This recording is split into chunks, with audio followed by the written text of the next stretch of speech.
Racist term, isn't it? Why is it racist? I don't know. Susquehanna University had to change their name from the Crusaders to the Riverhawks because Crusaders is racist. Riverhawk sounds more like a slur then. It certainly does. They call someone a Riverhawk? Especially you drive up Route 15 along the Susquehanna River, it's just trailers. It's just, Yeah. Dude, it's insane. These trailers that are on the banks between the fucking highway and the river, there's like, sometimes it's pretty far out. Sometimes it's like 100 yards of like forest to the river. And it's just, you see like deer stands, like shacks that dudes. What? The Riverhawks are in there. That's fucking weird. Yeah. Is that what they're really named after? Dudes that just camp along the river? No, I think they're named after just hawks. The actual hawk. That Riverhawks is a sick name. Yeah, but like Crusaders is the best though. That rules, dude. There was a lot of Catholic schools who were named the Crusaders. Bishop as well. McDevitt's the Crusaders. Yeah. It's pretty sick. They used to carry a big golden cross out onto the field. They're pretty sick. Way of the cross. Yes. That's basically what Crusader even means. How fucking sick is it in Kingdom of Heaven when he's like, my master is here. He's like, so the Jerusalem is here. The Jerusalem. Then you see the fucking giant golden cross come out of the fucking, what's that word for desert heat rising, where it's like, you know what I mean? Where the heat rises off the ground. It makes it blurry. Yeah. I don't know. I've never known what to call that. Isn't there a word for that? There certainly is a word for it. For the heat? Reflection of heat flexion? The heat flexion? Anyway, I like to see the golden cross emerge. That's a good way to frame this. Should what happened be grounds for taking away school's nicknames? It's not like, I mean, if you're going to go after, like, you know, there was like the Redskins and stuff. That's obviously... That still irks me. And I know we're about to talk Crusades. Please. But last night, the Philadelphia Eagles played the Washington Commanders. The Commanders? They're the Commanders now, which, by the way... So they switched it to the guys who took out the fucking Native Commanders? You mean murderers? Is that what we're talking about? That's what they call them now? Yeah. And it bothered me. It's like, dude, just be the Redskins. The Commanders? It was racist. You did it. What color is their jersey? Same exact thing. Yeah. They have a W there for Washington. Instead of it was one of the cooler symbols in all of football. Yeah, man. And nobody looked at it like, oh, they were like, dude, those guys look fierce. Yeah. It was a badge of respect. So now they're the Washington French fur traders or something? Yeah. Like, what are they The fur trappers. Yeah, what is named after the guys who destroyed Syracuse used to have a rough one. Well, they were the Orange Men. They were the Orange Men. Now they're the Orange. Oh, they were the Orange Men? Yeah. Who were they going after, 4-5? They were going after Native Americans. They were calling them Orange Men. That's what that was? Yeah, their logo used to be. Hold on. Oh, no. Ooh, that's a rough logo, dude. What is it? Oh, my God. Yeah. It's like the Peter Pan. It's crazy. It's like a buck-toothed. Now this is their mascot. That's a good guy. That's the Orange Man. That is orange. That's Syracuse, look at him. That has nothing to do with the Native Americans. That's pretty sick. They were just shouting out. Oh, fuck. I'm flown, dude. I know it. Please. It just reminded me of, there's a show. Yeah. It's one of the greatest shows of all time. It was on National Geographic. It was about dudes with Tourette syndrome. Mm-hmm. Like Tourette's, dude. Yeah. Not like the real a little, deal. like yeah. full on. And they were 3 like Scottish dudes, or 3 British dudes. So it's even funnier. Oh. And they like take a van trip together. They meet up because there's like a Tourette's crew. They link and they're like, we need to go somewhere. We got to get the fuck out of these cities because they can't live. No. It's so bad.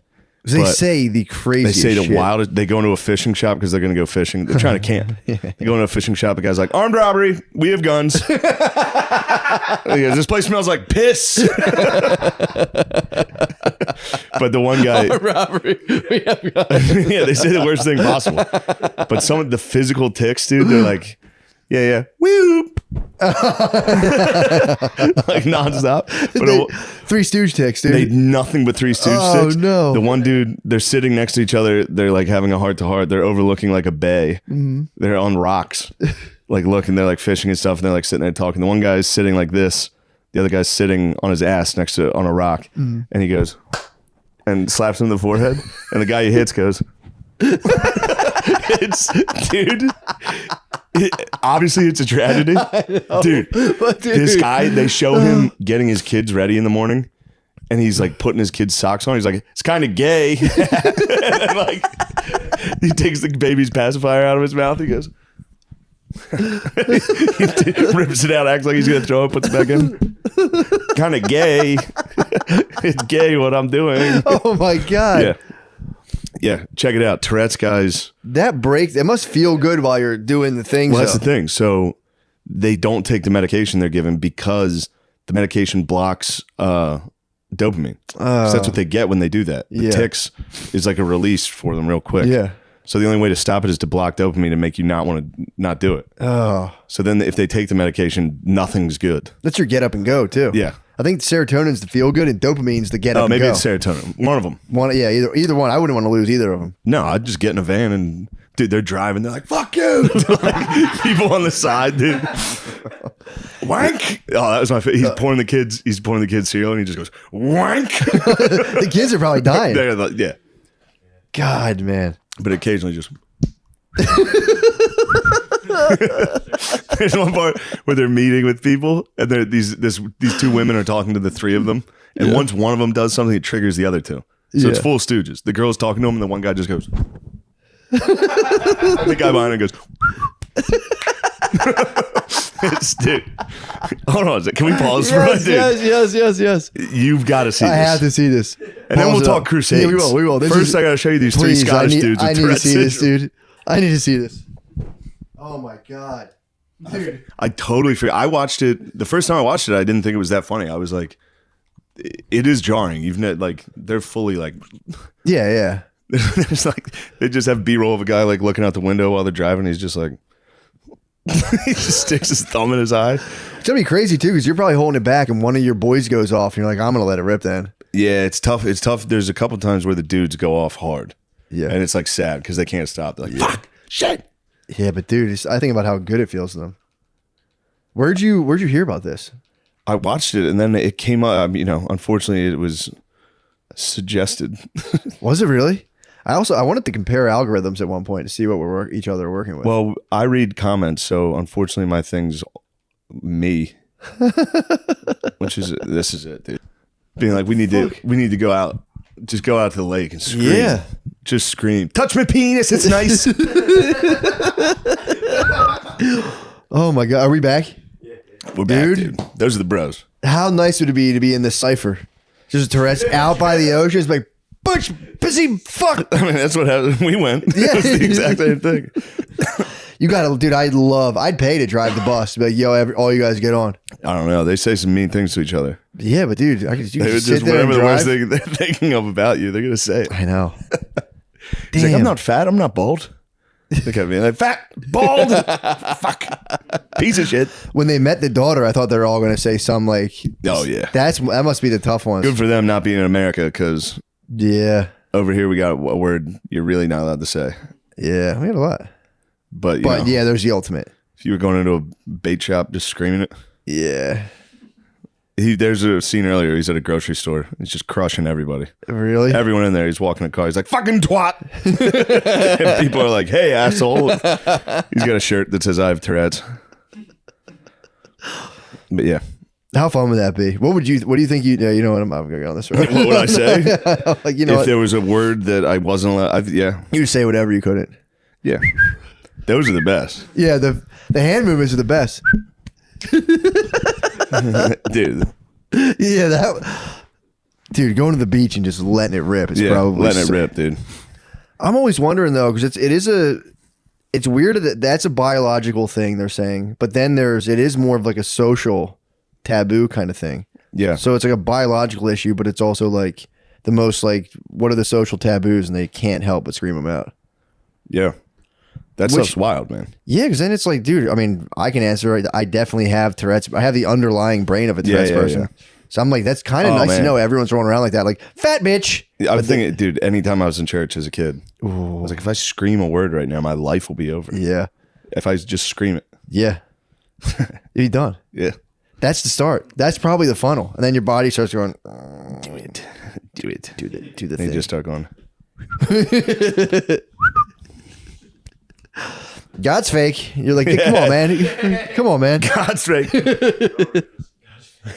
Rapist. Come out here, you rapist. Just waiting for the priest to walk down. Come out here, you rapist! Sorry, everybody. I love the devil. Oh my god! Touch my penis. It's nice. Dude, don't get me wrong. They're It the sucks, bros. and their life has to be so hard. But they're the bros. But they're the funniest bros on earth, dude. The they were Tourette's, just standing there throwing. That wasn't Tourette's. That was like they were like, all right, we have time to they're ourselves. fucking around. Let's throw a ball to see who can hit each other in the nuts. What else would you do? National Geographic's here. We just drove a van out to the lake. Let's throw a ball at each other's nuts in front of the camera. We should have a Tourette's parade. Hit them with like the police megaphones and just let them rip and just stand there like, yeah. Just be like, dude, you guys are fine. It's not taboo. no. I wonder if that would help.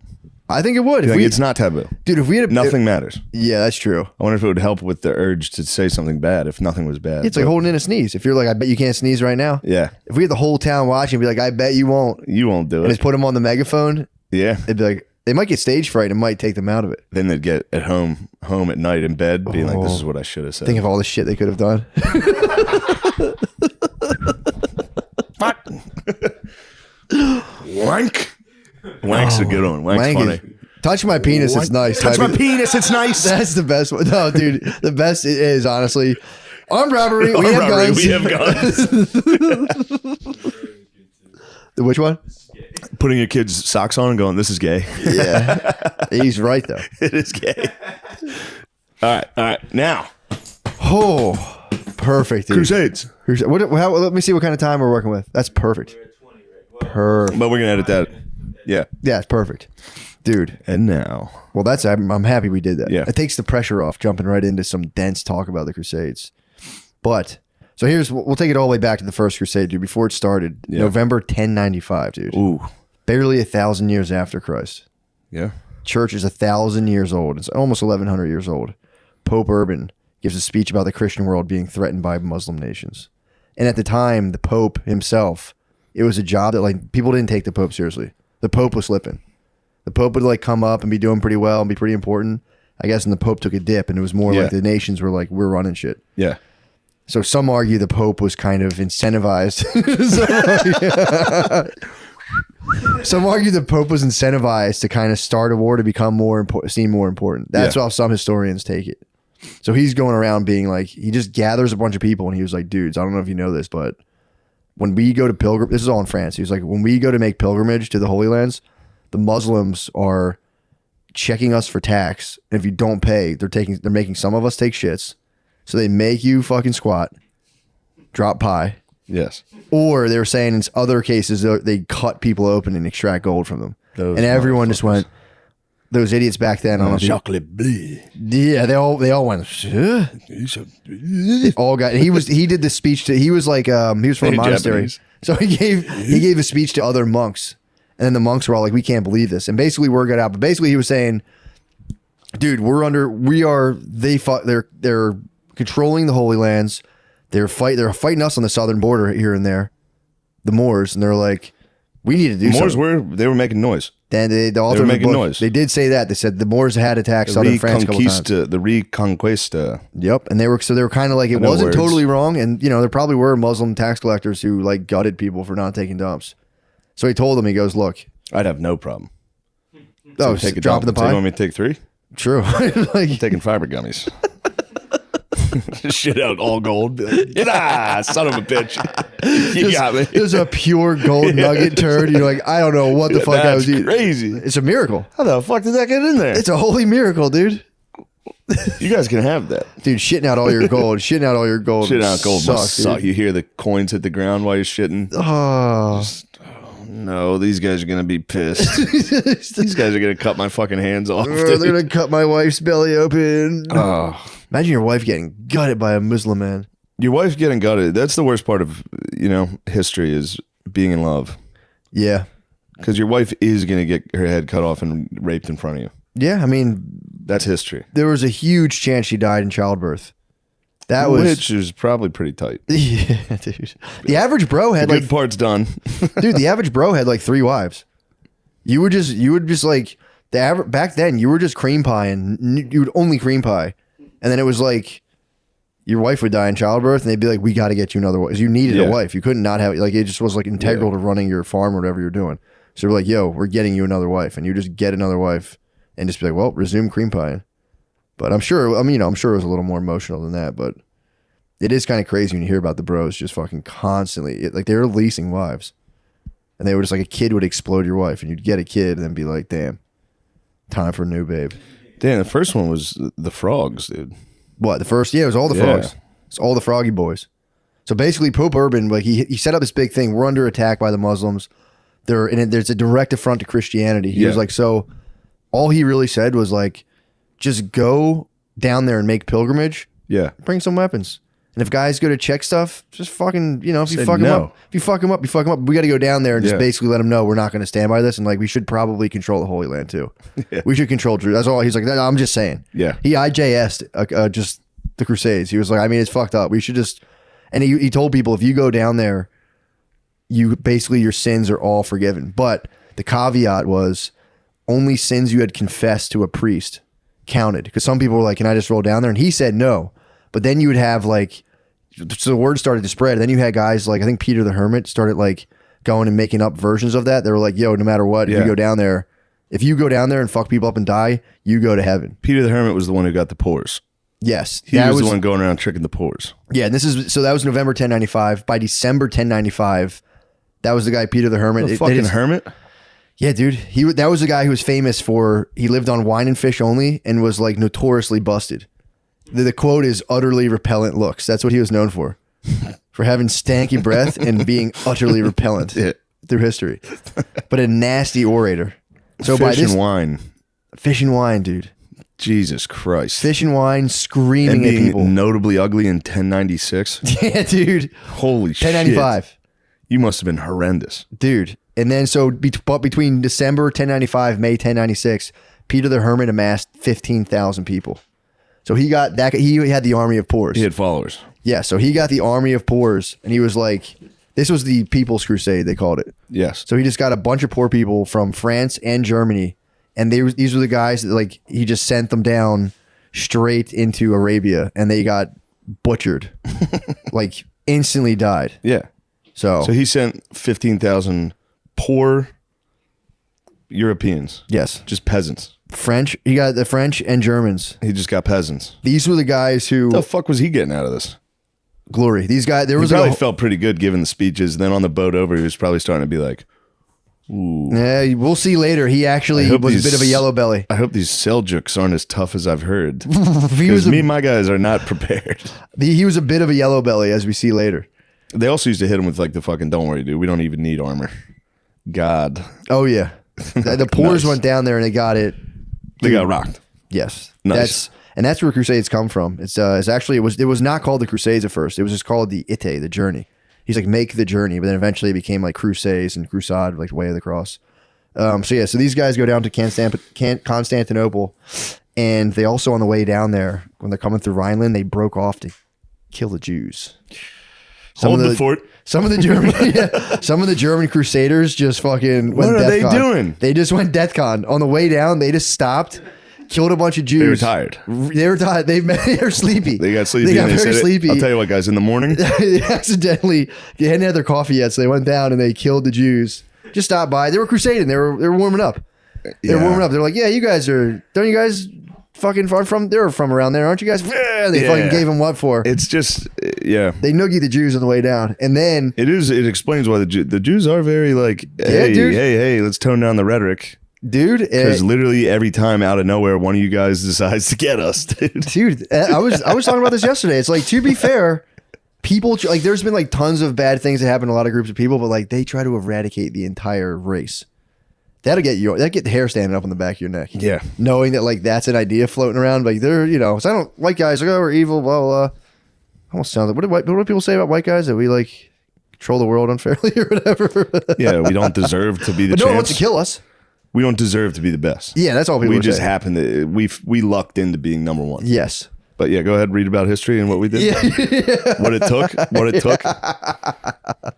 So yeah, that was unfortunate. So then, the People's Crusade, led by Peter the Hermit, tried to cross into Constantinople, and they didn't get anywhere near and just got all of them got butchered. Peter the Hermit, the Yellow Belly, survived and ran back, and you pretty much used that to start summoning more people. So during that whole period, there was real knights and soldiers, like upper crust of society, being like, yo, we're going to go down there. People wanted glory back then really badly. So there's a bunch of like noble born people and like the top cream of the, you know, upper crust of French society who were like, we're going to go down there and do the damn thing. So by then they had about 60 to 100,000 people in France. But they did condemn the attack on the Jews. Did they? Sorry to circle back. I was reading. No, that's a good. I never had heard about the Rhineland massacres. Yep. How many did they get? What was the numbers? 2,000 estimated. 2,000 Jews. Really? That seems high. No, I've never heard of this, but that seems high. Do we have any photographic evidence of that? It's like one drawing, and there's only like 6 guys in the drawing. So I'm going to go ahead. This is the first time I'm hearing about it. I'm going to call bullshit. I've done a little bit of research. Nah. I don't think so. That doesn't sound like something we would do. So they get the upper crust, the real knights and soldiers. They get 60 to 100K people. Basically 7,000 to 10,000 were fully mounted knights on the minute. Sick. On the ponies. On the tiny horses. To 10, yep, on tiny horses. 35K to 50K were infantry, and the remaining bunch were just women and children. Bring down the kids. WC. You're going to have to bring the women and children. The rest were just for fun. If I was going on crusade, I would. You know who I would want nagging the entire trip? I'd like wife and kids. You needed them. Also, though, to be fair, if you left them, they were dead. They were dying. Yeah. Yes, you had to bring them into battle, and you know, the night gets lonely, dude. Night gets lonely. Yeah, you're gonna want some kids. So these dudes would like. This is still like, you know, feudal times. So like you would be like living on a fiefdom, and the knight would be like, "Yo, I'm crusading. That means if I ride, we all ride." Yeah, we're all going. So they all had like a posse that had to go to the crusades with them every single time. This guy opening your wooden hut door, your dude, hovel, being like, "Get up!" I hope today's not too hard. He's like, "Where are we going?" We're walking to the Holy We're Lands. gonna have to walk to. It's like, where's that? Like, I don't know. I have no clue. There's no maps for what. Like they were making people shit on the border of some fucking. I don't know, man. Come on, stop fucking asking questions. Yeah, put down the mud you're eating. Get up.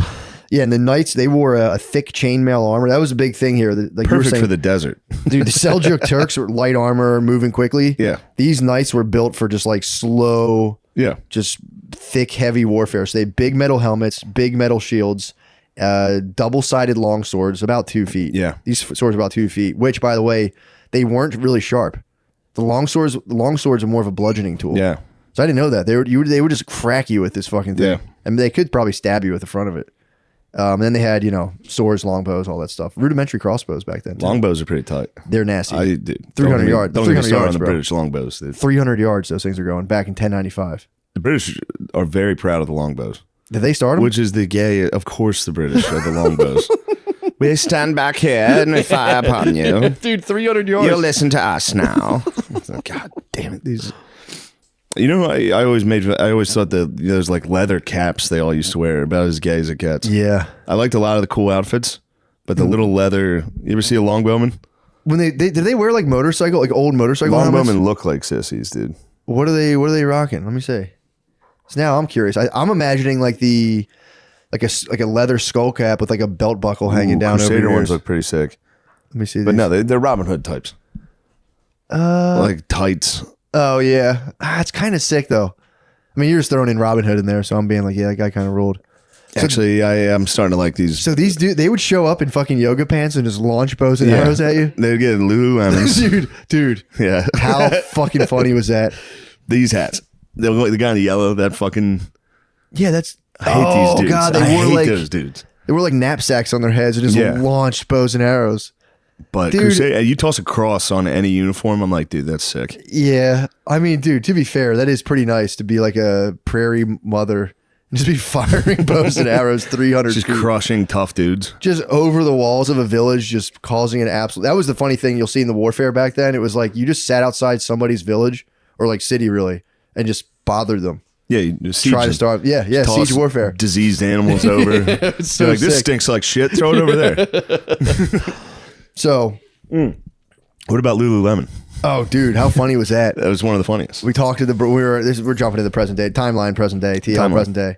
me and Shane were walking, a bro came up, we're chatting, it was pretty sick. And then we were walking past Lululemon, and in my head I was thinking like how funny it would be if this dude thought we were going to Lululemon right now. Didn't say it, and the guy was like, all right, later, ducks off, and he's going to Lululemon, and Shane goes, do they even sell, totally serious by the way, you're like, do they sell guy clothes in there? And he stops and goes, you knew that, dude. You fucking knew that because he was going in there to buy guy clothes. He was very nervous. Just, you knew that, dude. Made me laugh, dude. I'd be so made mad. me feel bad. I wasn't trying to make fun of him. No, but it was so funny. You're like, holy shit, they sell guy clothes in there? He goes, did you fucking knew that, you dude? You knew that, dude. You busted my chops. Come on, man. Don't make fun of me. Oh man, that was making me laugh. So, sorry, I am paying attention. I'm just looking at. I'm looking things up. Please, with no, you. keep researching, dude. So here's the thing with the First Crusade. None of the European kings entered the First Crusade, so the forces were all kind of split and unorganized. So there was all these factions of knights where you'd have like these high upper crust, like knightly caste, like Lannister type guys who were like vying for there was like 5 or 6 guys who thought that they should have been like crowned the like, reigning supreme over the entire First Crusade. Yeah. But there was no real process for it other than like enough people thinking you were sick and like declaring the fact that you were. So we're talking Raymond of Toulouse. Yep.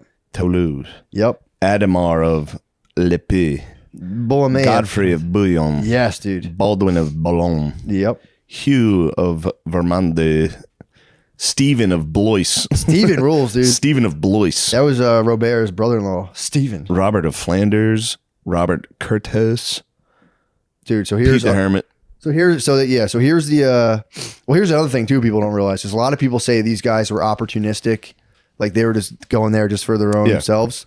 To loot. Here's the thing, dude. For booty. So yeah, there was dudes who were seeking military glory and had their sights set on basically like setting up like new towns and cities. They would be kings, but they could never be a king really, but they could be the king of like some other place. But there was other guys too. They have like records of people selling like all of their property. They had like knight type dudes who would sell their entire family fortune to go over there. Yeah. So it wasn't just people like. Yeah, there are dudes that bought in. There was a lot of them that do it, and there was also the fact that like if you didn't go, you looked like a fucking pussy. So like if everyone else went, if you were like all nights and it was like, why aren't we going? It's when like, everyone goes, how do you not just take everyone's shit? Yeah, like, all right, my army's gonna stay. Now we're gonna take everything. But then it would be like, dude, you'd be a crime against your own country. Yeah. And like it's like the whole honor thing. They'd be like, so you coward backstabber. So they would get back and like they would burn your whole family alive. Oh yeah, there's always the threat of that. Yeah, while they were out avenging. That was a good deterrent. Yeah, dude. While they were out avenging God. Yeah. You stole all of their shit, and then you're getting tarred and feathered. Your family's getting raped and killed. Damn it. Yeah. So here's the main characters according to this book. The main characters of the First Crusade with a little something about them. Count Raymond of Toulouse. He was a 50-year-old war veteran from southern France who had experienced fighting the Moors in the southern front. He was also rumored to have his eye ripped out by his face by a Muslim on the border of a holy city on pilgrimage. Well, that'll fucking piss you off. Yep, and he said he kept it all the way back as a reminder to show people, being like, fuck those guys. So he was pissed off. So he had his never forget. Bohemond of Taranto, he was a 40-year-old Italian Norman, and he grew up while his father, Robert the Wily, was conquering Italy. So I don't really know who the Norman are, but whatever. I just imagine them as like the whiter Italians. I think so. Gardine, you might be a Norman. So this guy, Bohemond, he was basically just grew up in an ongoing military conquest. And it says I think his dad was doing, he was fighting the Greeks, and he was fighting the Greeks in a, oh no. Tell you what, this is why I was always confused, because Norman, you would think Normandy in France. Which is northern France. The Normans were a population arising in the medieval Duchy of Normandy from the intermingling between Norse Viking settlers and indigenous West Franks and Gallo-Romans. The term is also used to denote emigrants from the duchy who conquered other territories such as England and Sicily. So he was just from Sicily. Okay. But Normandy's borders the channel between England and... Is that what it is? So like D-Day. So this guy might have been a Viking. He might have been just a regular... Could have been a Wop or a Viking. Yeah. That's kind of... Got you. But if you said he was a Italian Norman, he was Sicilian. That's probably what it was. So he grew up while his dad was just like devastating parts of Italy. Came of age. He like just was doing, that was like his work, going to work with his dad. Yeah. Grows up and then he fights the Greeks in a 4-year Balkan campaign. He was rumored to be tall as fuck and jacked. and they were like, he knows a lot about. Everyone was like, yeah, this dude's like legit, but he also for some reason didn't have any money, which is weird. So he was like seeking riches. He had like military experience, but he just like didn't have any dough. And he was joined by his cousin Tancred of Hauteville, Duke of Lower Lorraine. I like so it. Tancred was his boy, and Tancred apparently was very. These two dudes had their eyes on the prize politically. Yeah. These guys were like, we want to take different other stuff or take like territory. Then there was Godfrey of Bouillon, dude, beast, enemy of the Pope. It was in hot water. He ruined church property. Yeah. What are you doing? I don't know. He had beef with the Pope. The Pope was not well liked at this point. Pope was a bitch, dude. He was rubbing up against like the elites, and they were like, dude, fuck off. And that's why they think the Pope this was like basically a power play. Yeah. This is from Alexios in Constantinople.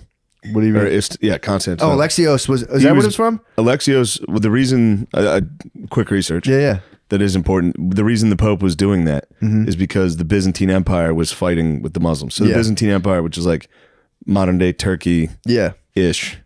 They reached out. The fucking Constantinople was, the Muslims were over there. Yeah. They were doing battle with them, and they were like, Christian brothers, we need help. Send some people. And the Pope was like, Muslims are pieces of shit. That was part of it. They go and they have to help him. Yeah. And that was the big beef because they wanted to go take the holy cities, and a lot of the Crusades was just them helping like strategic cities of Constantinople. Dang, dude. Yeah. Dang. Because it's the Eastern Roman Empire. Yeah. Yeah.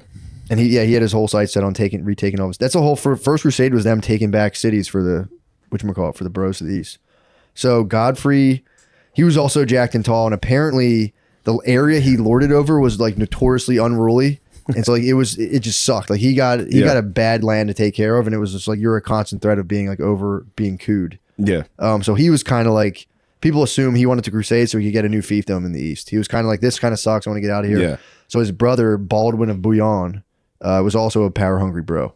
So he went with them. So that was the southern faction of France, and then there was the northern Frenchman. There was Robert Duke of Normandy. His brother was the King of England.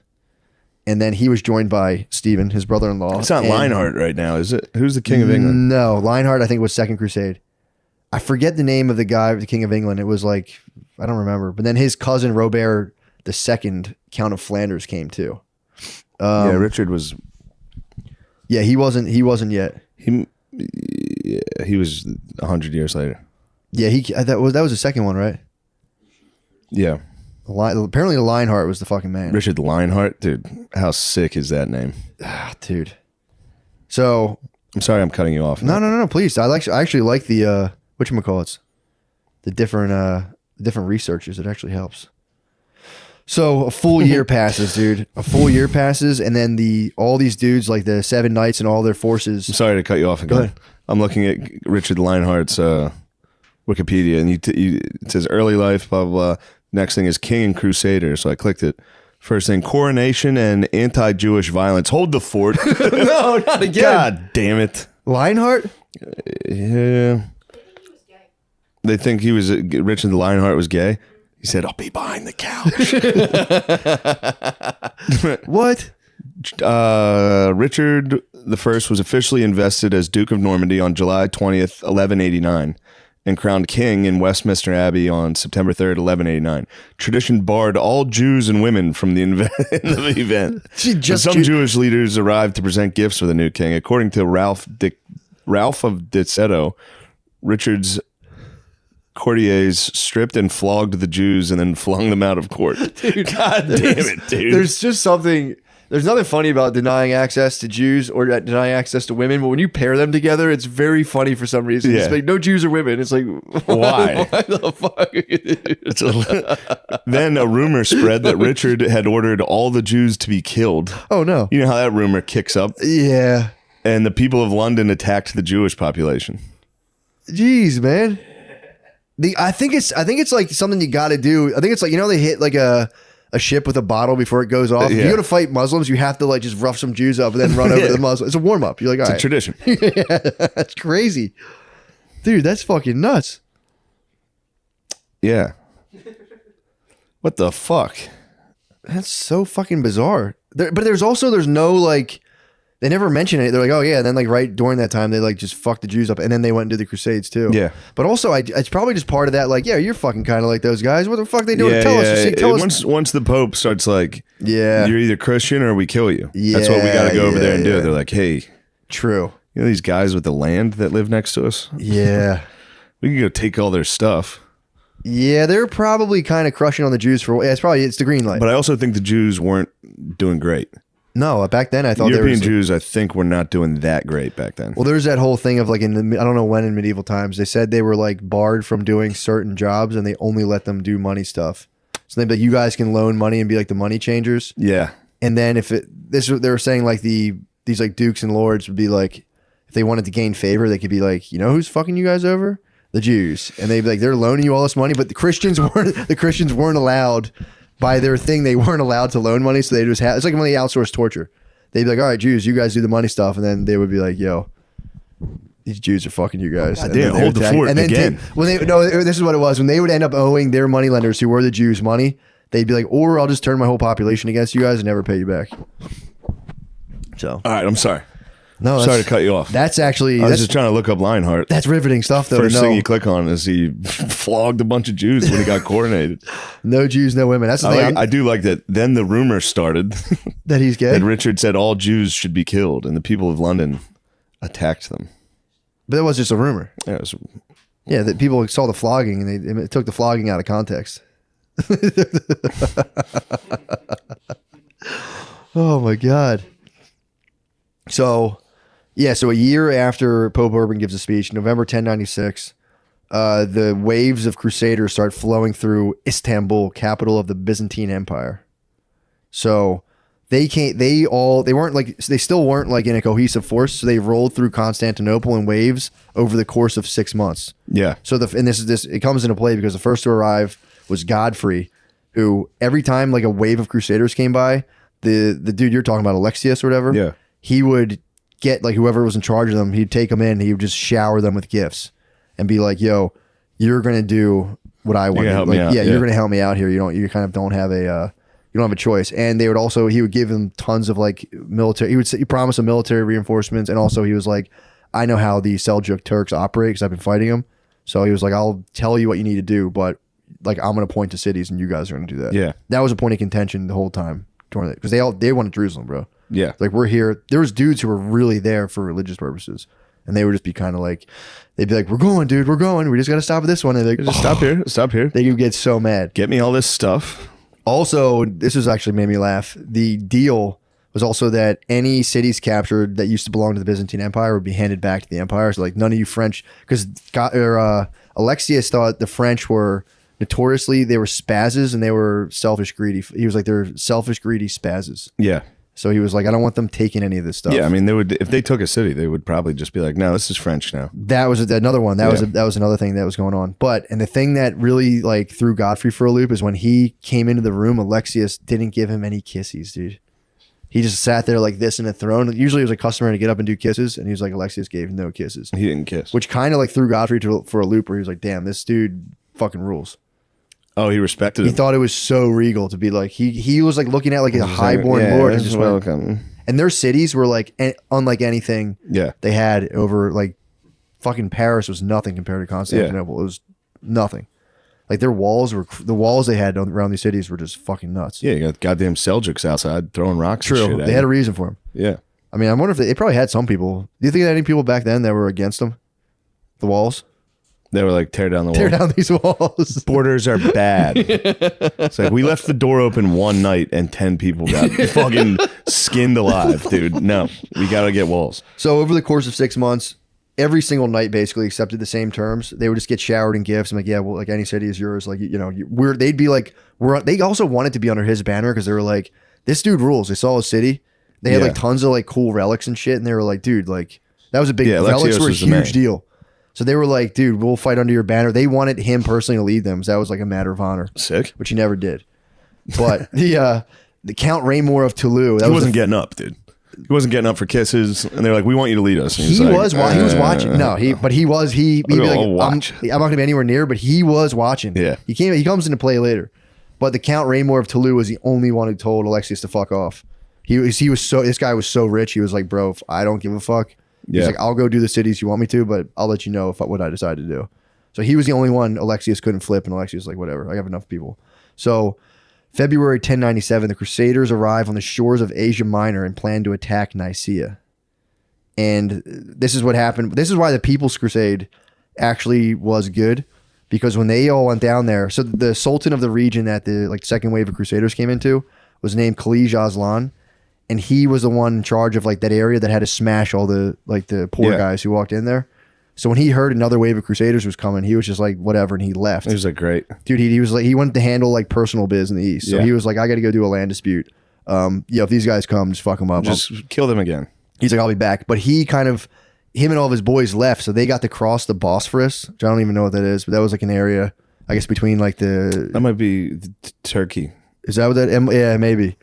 But they got to set up a beachhead, so that was a big deal. They got to set up a good strategic position, completely uncontested, all because those poor idiots led by Peter the Hermit went and died.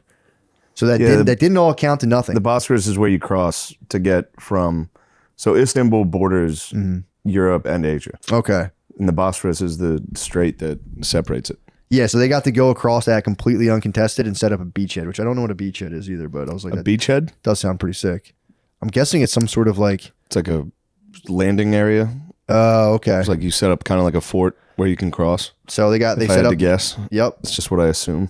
So they set up the beachhead. Also, Aslan was the one who had captured Nicaea and was using it for his personal capital of, whatever his territory was.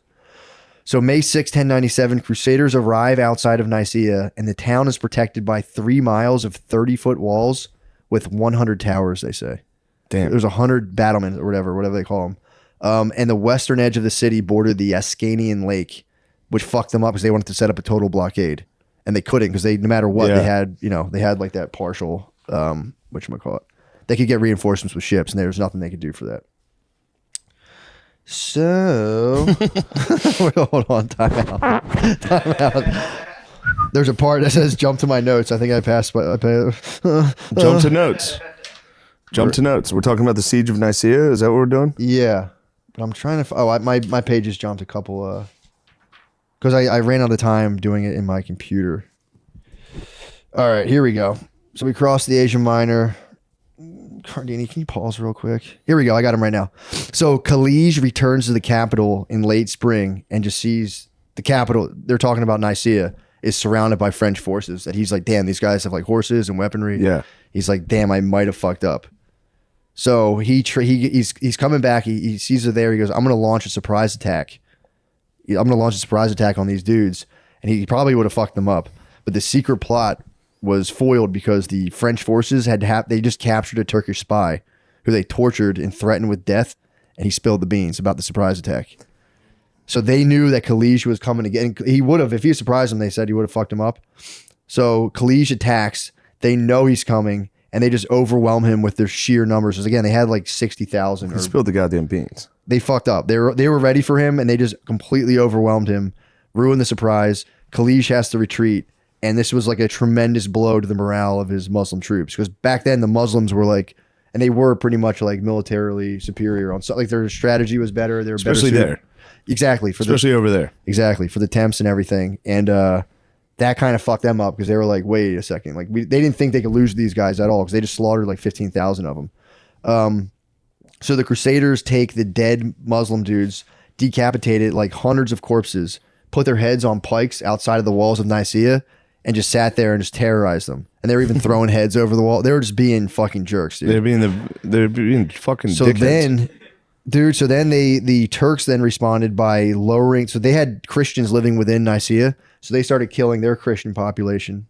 Which you don't really hear about, but they started killing their Christian population. You don't hear about that too much, but that's all right. They started lowering down dead Christians on hooks outside of the walls. It's oh yeah, fuck you. And they let these dead Christians rot outside the walls of their city. Yeah. So, and the Crusaders were like, dude, we don't care. They got pissed. We don't even know those guys. No, they would actually. So when they put the heads on the walls, we're throwing the heads of your friends back. The Muslims, they would cry and grit their teeth. But then when they would do it to us, we would cry and get upset too. So we would not let a gnashing of teeth. Yeah, we would. Both sides would cry and be like, "Oh, come on, what the fuck." So then the Crusaders are going, all right, so they got we can only do all right, that's fucked up. like, that's fucked up. That's dude. the line. Don't do that. And, Don't lower them down on hooks. And I think the Muslims technically were punching down at this point. They were punching down. Because technologically they're superior. Yes. Yeah, so they were still punching down, which the Christians were like, that's not funny. That's not funny. We're allowed to do it. Yeah. Because it's punching up. So then the Crusaders are going, all right, so here's what we're going to do. We're going to do 2 styles of siege warfare simultaneously. We're going to do a blockade of the north, east, and south to slow their food intake, and we're going to launch siege warfare. We're going to scale the ladders, or we're going to scale the walls with ladders, which the ladders failed instantly. Yeah. So they got a 3/4 blockade. That's going well. I'm pretty sure the ladders just got pushed down off the walls. And like that just didn't work at all. So then they try to build God, ladders are hard now. Like a 10-foot ladder in a house is scary. I'm shaking It's with like someone. metal. Yeah, dude. You have like a wooden 80-foot fucking or 30-foot ladder That they built. that a guy on top's just gonna. You're gonna get home alone right off that thing. Dude, they would set up, chop down trees, and build siege weaponry right outside of your thing, and you'd be like, "What are they doing?" Like they're building siege weaponry. They're trying to build weapons. Fuck. It's like, So you'd watch a bunch of like a construction site for like 4 days, Yeah, put yeah. together a ladder, and then just be like, "Get the fuck off." like, get the hot tar ready. We Yeah. gotta dump it on morons trying to they crawl were- over. They were destroying them with that stuff. Hot tar would be a real negative experience. So they started to build some stone throwing machines to break the walls, but like there was like pure North Korea missile launch. It was not going anywhere. So then they started to. This was actually kind of sick. They would get these really light ladders and they would set up like distractions on one part of the thing, so that like people started, and then they put up another ladder real quick and start kind of going over and fucking them up. So that was. I like that walls worked for a long time. Dude, they were really. I mean, you'd have Walls was just like, all right, we can't beat these guys. It was over the wall. We've got a wall. But if you get a full blockade, you could starve them to death. Yeah. That's what a lot of people. That's like kind of like that was the most. It's pretty much all they try to do the whole time. Yeah, siege. So they're doing that. You know, they're trying to like sneak in and do all that. It was like they were kind of making some headway, but not really. And a lot of the times, the dudes who were like launching these like ladder attacks, like you were saying, it was you were getting. Oh no, that's what they were doing. They started trying to go. That's what they. So they had the ladders to go up and create a distraction, and then they'd run in and try to like sneak in and kind of disturb parts of the wall by hand. And meanwhile, they were getting their arrows at them, rocks dropped on them, and boiling oil to like just try to like dent the land or dent the whatchamacallit, the walls and fuck them up. And all the whole time they would put like these wooden timber shields over them. So they would. That was the thing they were doing. I'm sorry. They would have one guy putting a ladder up to distract, and then they had this big wooden thing they'd kind of like sneak in under and try to like fuck the wall up, and they would just be dropping rocks and boiling oil on you. So the one they built was called the Fox. That was the one that kind of blocked the oil. So like if we have this wooden thing, it'll just kind of like go off the thing. So they 20 dudes were under it, and it collapsed on them and crushed them. So that was the northern guys, and the southern French guys made a sturdier like big wooden shield, and they actually started a siege mine where that you start to dig underneath the walls. So like, fuck it, we'll go under the walls. If we can't go over, if we can't break the walls, we'll do a siege mine. And what they would do is that you would dig a hole and then light a fire, because you wanted to like find their like underpinnings and burn them out. And then see like if you could get a bunch of earth out from under the walls would part of the walls would crumble. So they go in on June 1st, 1097, they set up their siege mine, they burn their wood, and a section of like the wall actually collapsed in the bottom. They got like a little bit of an opening.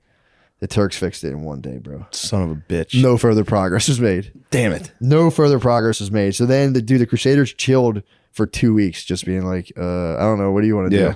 But dude, Alexius had been sitting there chilling in the Ascian Lake. No one knew he was there. Small Navy fleet there, just waiting. Here's the west of the city. He'd been kind of watching, observing the siege, kind of like, all right, not too bad. He also sent his top eunuch general, Tacitus, who also had his nose sliced off and wore a golden replica. So he had a eunuch with no nose, no dong, who he was like, you go down there and advise the troops and like kind of help these guys. Damn. I'm going to chill up here. And then Alexius. So he had a complete freak show. He had a they. Dude, he had a full fucking He had a day. complete they. He had an absolute creature, dude. One of the OG theys. Yep. He had an Like, sir, what do we do? Actually. Tacitus. So he sends Tacitus down, but these guys would see him and be like, fuck, this dude. He was mythical. That guy's awesome. Mythical.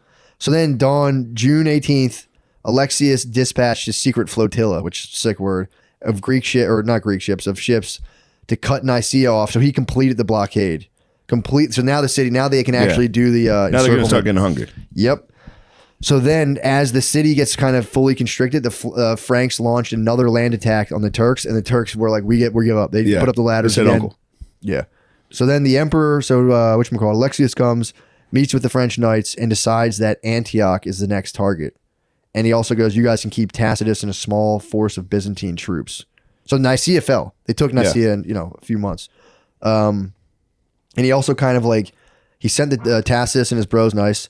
And he was like, that's when he started telling them, like, dude, this is how you're going to have to cross now, like a large strip of desert to go to Constantinople or no, Antioch. He's like, you're going to have to cross like some pretty brutal terrain. Here's how you do it. And like, here's what you do. So that's the start of crossing the Asia Minor. So these guys are all like nice. They're pumped on themselves. So they're still wrestling with a lack of centralized leadership because they're all trying to vie for like who's the top guy, and nobody really got the total glory because none of the Frenchmen were really successful. Southern French were kind of like high on their hog. The Northern guys are like, they stink this whole time. Yeah, they don't do anything. So the French guys are kind of like, this is nice, but really it was Alexius who came and turned the tides of the war.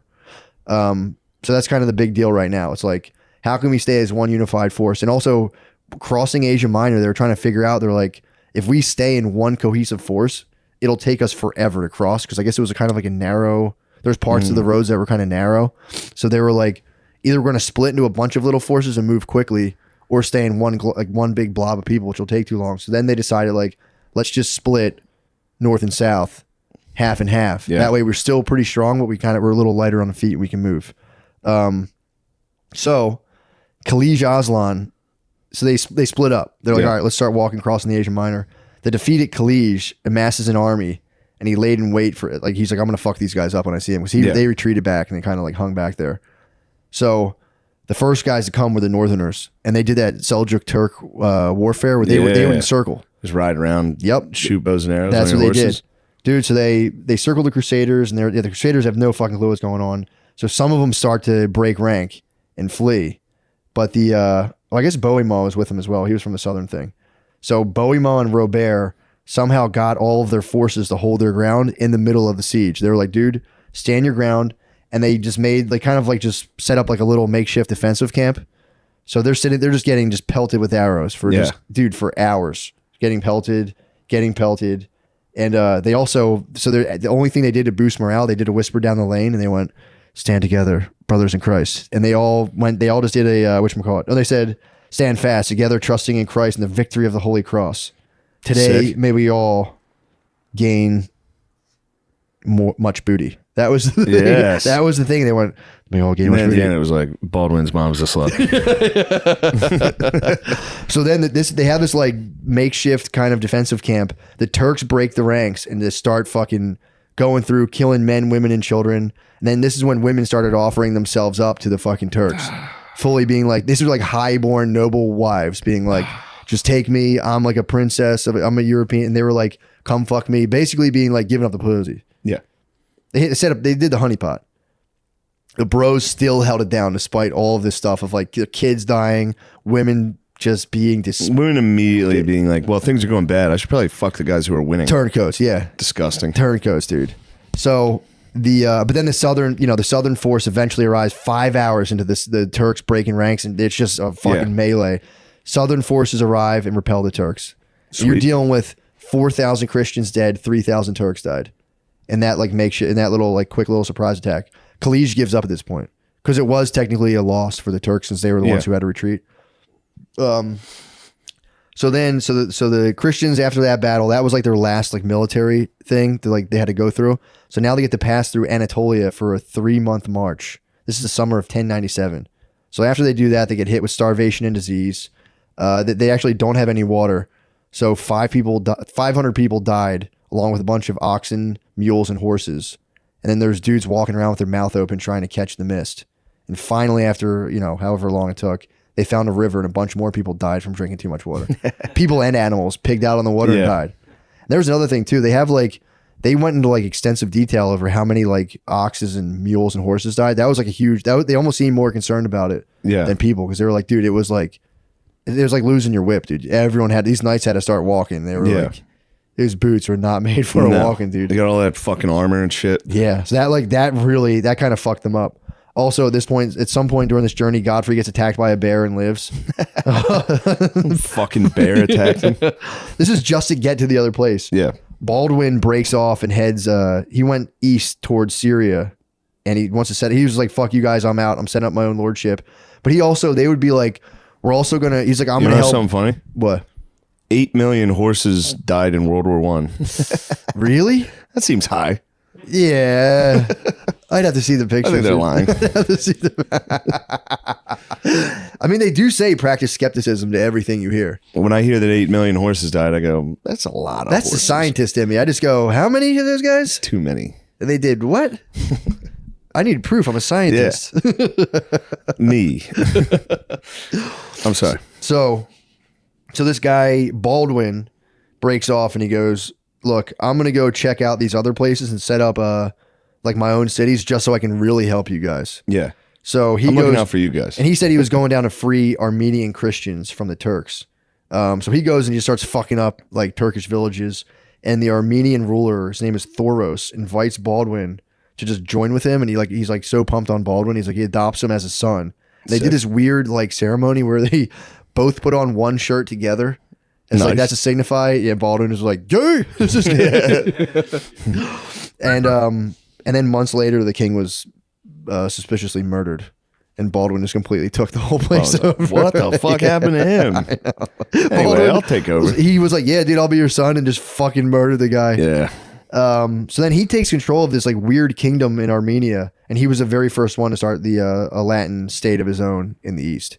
It was named Idea or something.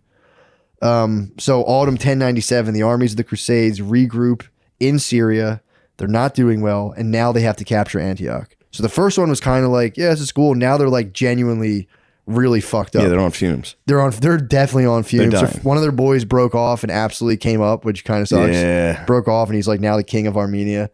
Also, that's tough. That's a tough condition. So Antioch was nestled between the Orontes River and the foot of two different mountains. I think the Romans had actually built it. So it was a 3-mile wall, 60 feet high with 60 towers.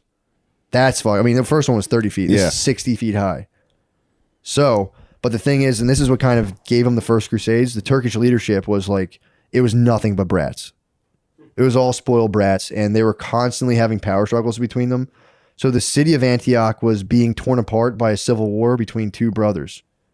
And they also, for some reason, only had 500 soldiers in the city, which was enough to man the defenses. The walls of Antioch are fucking cool looking. It was the Romans, bro. The Romans fucking fortified it. And it just sat there for, however long.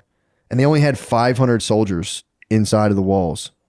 So that wasn't, but it was enough to man the defenses, but it was kind of like, it's not the best if they get in there. So there were 6 gates. The Latins set up another partial blockade because they could only do 3 of the 6 gates of the city, and then did the same thing where they try to launch light skirmishes, and they started doing psyops too. The same shit where they were like trying to catapult dead bodies into the walls. So after the first small skirmish, they were like going up, killing people, getting knocked off the ladders or whatever. They took 100 dead Muslims, piked their heads like usual. And at night, the Muslims snuck out to bury the dead people that were up on like the pikes and take their bodies. And the Crusaders noticed this, dug the bodies up, defiled the corpses, and then the Turks got very sad. And then again, the Muslims do a thing of killing Antioch Christians and hanging them over the walls and like threw their heads over with catapults at the Crusaders. The Crusaders get pissed off. And then it's wintertime. And the bros start freezing, dude. So they don't have any food. Yeah, they don't have any food, and like I think 1 out of 5 of the Crusaders died this winter of 1098. So now we're in January, dude. People are eating dogs and rats, animal skins and seeds and grains found in manure, and they're trying to figure out why God is punishing them. Because they also had like a religious leader. So now that like 1 in 5 people are dying of starvation, they go to the bishop and they're kind of like, dude, what the fuck? Like, make sense of this is bullshit. And I think it's your fault. And the bishop literally goes and prays on it. And he goes, guys, it's the women. It's not my fault. He says the women. He literally came to the Crusaders. He goes, these women are fucking sinning. So the women have to you got to send all your wives back. These guys got to get the fuck out of here. They're fucking it up for everybody. So then, and some people, obviously there's dudes start to desert. People are like, this is bullshit. Peter the Hermit tries to run away and they catch him by Tancred, by the way.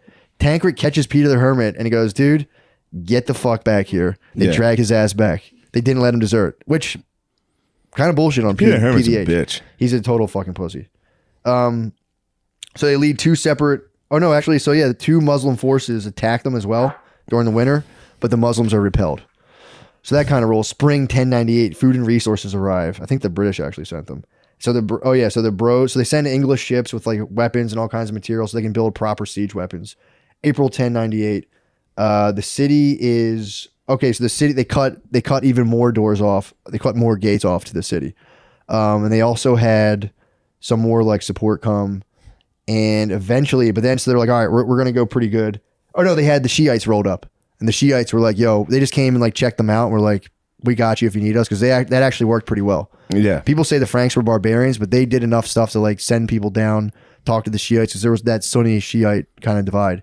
So the Shiites were kind of like, yeah, we'll ride with you guys. Now they're pumped. But then they hear that the Sultan of Baghdad is sending a large force of Antioch, 40,000 Syrian and Mesopotamian troops, which would outnumber the surviving French 2-1. So they catch that news and they literally go, shit. We got to hurry. So they set up an emergency council. So Bohema devises a pretty nasty plan because they're like, now it's like they got to get within the walls of the city or they're going to die. So he tells the council of all the other noblemen, he goes, look, what if one of us devises a plan to actually get into the city and like takes it over, could we just say that it's that person's city? Keepsies. Yeah, it was Keepsies. Yeah. He calls Keepsies. He's like, whoever does it. I'm not saying it's me, but like, would you guys be cool with that? And they were so desperate. They're like, yeah, dude, for sure. So Bohema goes, well, now that we've made that deal, I actually have a man. He's got a man on the inside of the city, and he goes, he'll let us inside of the city. He's gonna open the door. We don't got to. He'll just let us in. Like, damn, that's a good plan. It was really nasty, dude. Yeah, I could have had these doors open the whole time, but actually, they did have to do a wall, but he was like, "I'll have a designated spot we can just get over stealthily, no problem." So a few nights later, this is what a beast Bohema is too, or Bohema. He doesn't go over himself either. So he gets a small force of dudes one night. Because, dude, if they got caught, they're decimated. Yeah. He sends a small force. They put a ladder up against an unmanned section of the wall that dude basically told him, like, this is where it's good. And they had his boy, the guy, the inside man, was waiting there to, like, receive him. So a small force goes in, sneaks up on tower guards, is, like, stabbing them, killing them. And then fucking Bohema gets a signal, blasts a bugle, and then sends a bunch of more. He's like, just go. Yeah. Sends a bunch of dudes over the wall. And they're all doing the God wills it scream. God wills it! And they're going over. And then the Christians living in Antioch, like, saw what was going on. They rose up. So Rising up. Dude, they go in and they literally slaughtered all of them while the sun rose. Slaughtered all the Muslim dudes in there. But there's a citadel on top of the mountain that remained occupied by the ruler of Antioch. So that dude just kind of sat there in like an untouchable fortress at the very top of a mountain for the time being. It was like, fuck. The next day, Kerboga's 40,000. What time are we at? We'll pause. We'll do part two. What happens? You want to know? Yeah. Sick. The next day, Kerboga's 40,000 troops. That next day, 40,000 bros roll up and they surround the city. So now they were hoping the Byzantine Empire would come and save them. But there was a deserter from the French army when shit got really bad. There were a lot of people deserting. He ran into Alexius and was like, yo, we're fucked. They're all going to die. Don't even waste your time over there. So Alexius abandoned them, and having no idea the fortunes changed like overnight real quick. So this is June 10th, 1098. Kerboga, whatever his name is, Kerboga pours in with all of his forces, and he's doing wave after wave 4 days as Bohema resists at the eastern walls. And again, more people are starting to desert, but then Bohema barricades the gates, and he's like, you guys, we're killing anyone who tries to leave. Yeah. Fuck this. June 14th, Kerboga circles the camp and he's really starving them out, and it works really well. So the Crusaders start eating leather straps and like all kinds of weird weeds and shrubs. More people are dying. Morale's at like an all-time fucking low. Yeah. So then that night, a small group of French people led by a peasant visionary, Peter Bartholomew. This is kind of like a Peter the Hermit type. He claimed that a ghost of St. Andrew revealed to him that the spear that pierced Jesus' side was buried in St. Peter's Basilica. So then that day he convinced a bunch of people to go dig in this basilica for hours. And they finally found a small shard of metal that they were like, this has got to be it. We found it. Like, we got it. So then Raymond of Toulouse, he was the guy who was like, He was like the head noble on this mission. So he bent down and kissed it. And this was kind of like his thing now. Cause he was like, I'm the nobleman. My mystic guy was the one who found it. So his stock starts rising big time. Because like, I have the thing that stabbed Jesus. Yeah. So it's really, the story of this is actually, I'll end with the story of this. This is very funny. So the troops get kind of electrified. They're showing this relic they found. They're like, okay, we're going to turn this around. The girls left. The bishop was right. This fucking rules.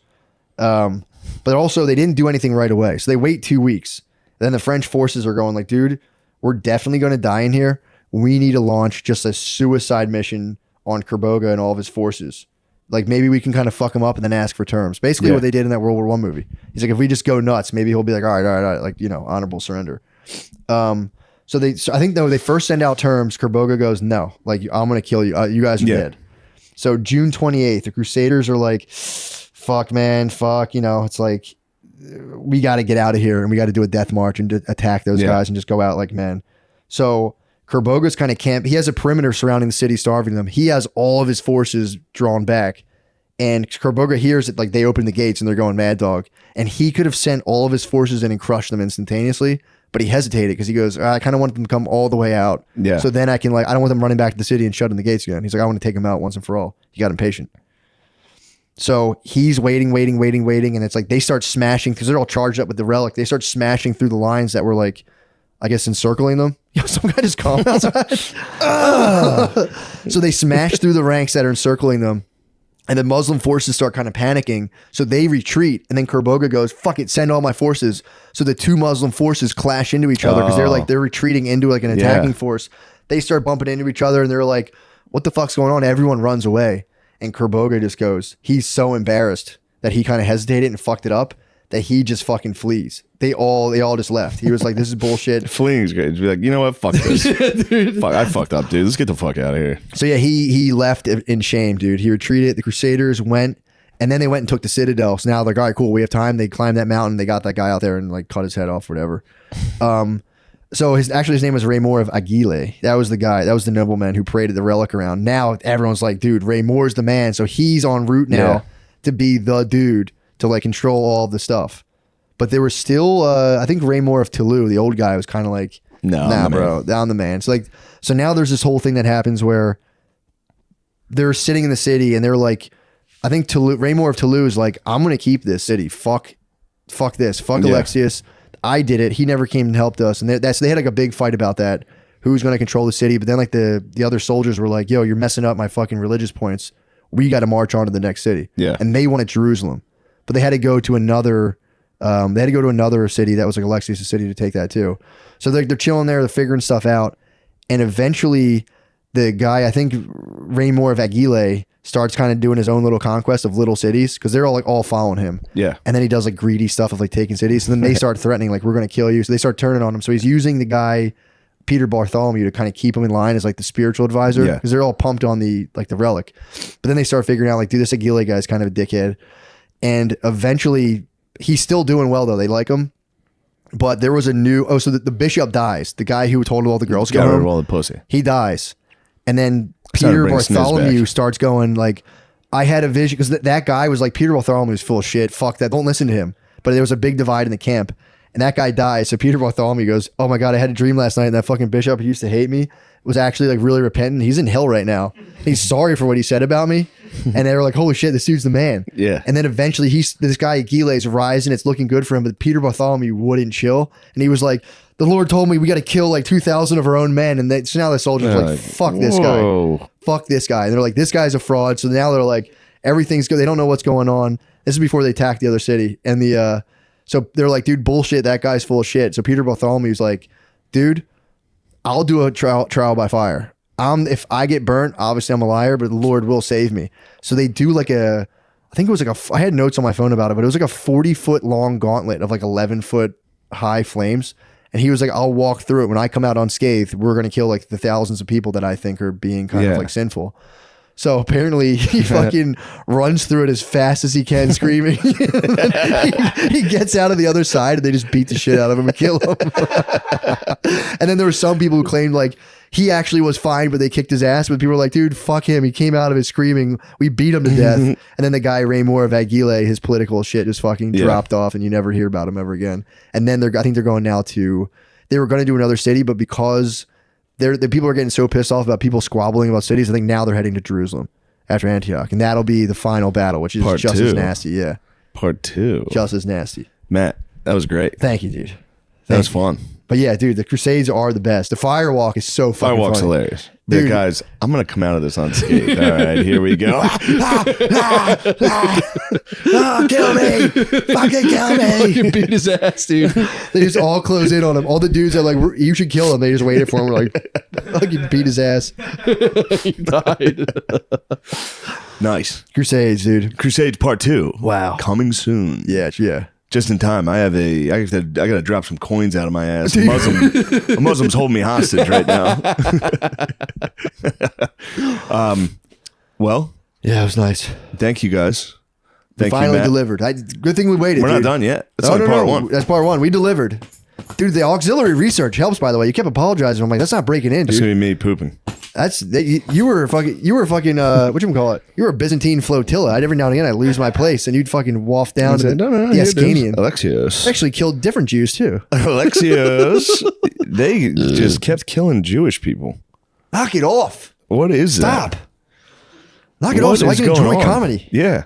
I try to enjoy comedy, but Richard the fucking Lionheart told London to kill Jewish people. Now you can't even tell jokes Jeez. at the Carlos Mencia show. People go, what the fuck was that? I remember what Richard the Lionheart did. We don't want to do that again. That's how it started. Yeah. Richard the Lionheart. Yeah, man. Well, just all of a sudden somebody cracks a joke and someone's like, yeah, you think that's funny? Watch this.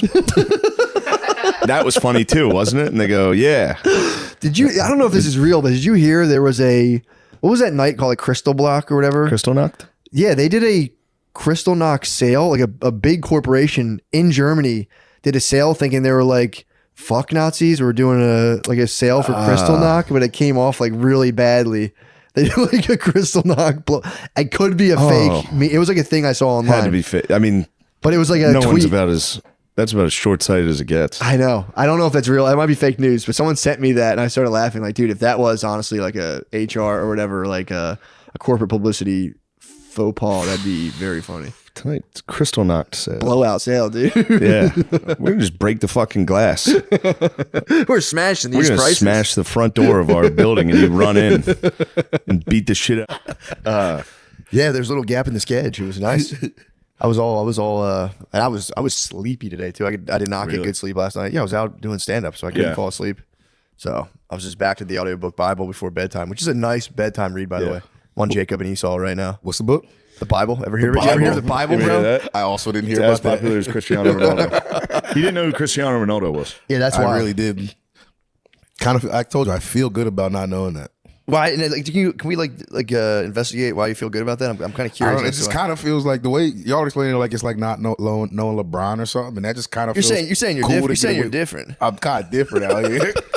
I'm just moving different. I can see that. No, I can All right, appreciate you're that. doing well. I thought you'd be less Bro, I saw active him. on this pod. It's gonna be. My voice is gonna go halfway. That's through. because you've been going too fast, young man. No, I know. Slow down. You introduced us to the purple drink while we were at that bar. I didn't touch one of those. What was the fucking- purple drink?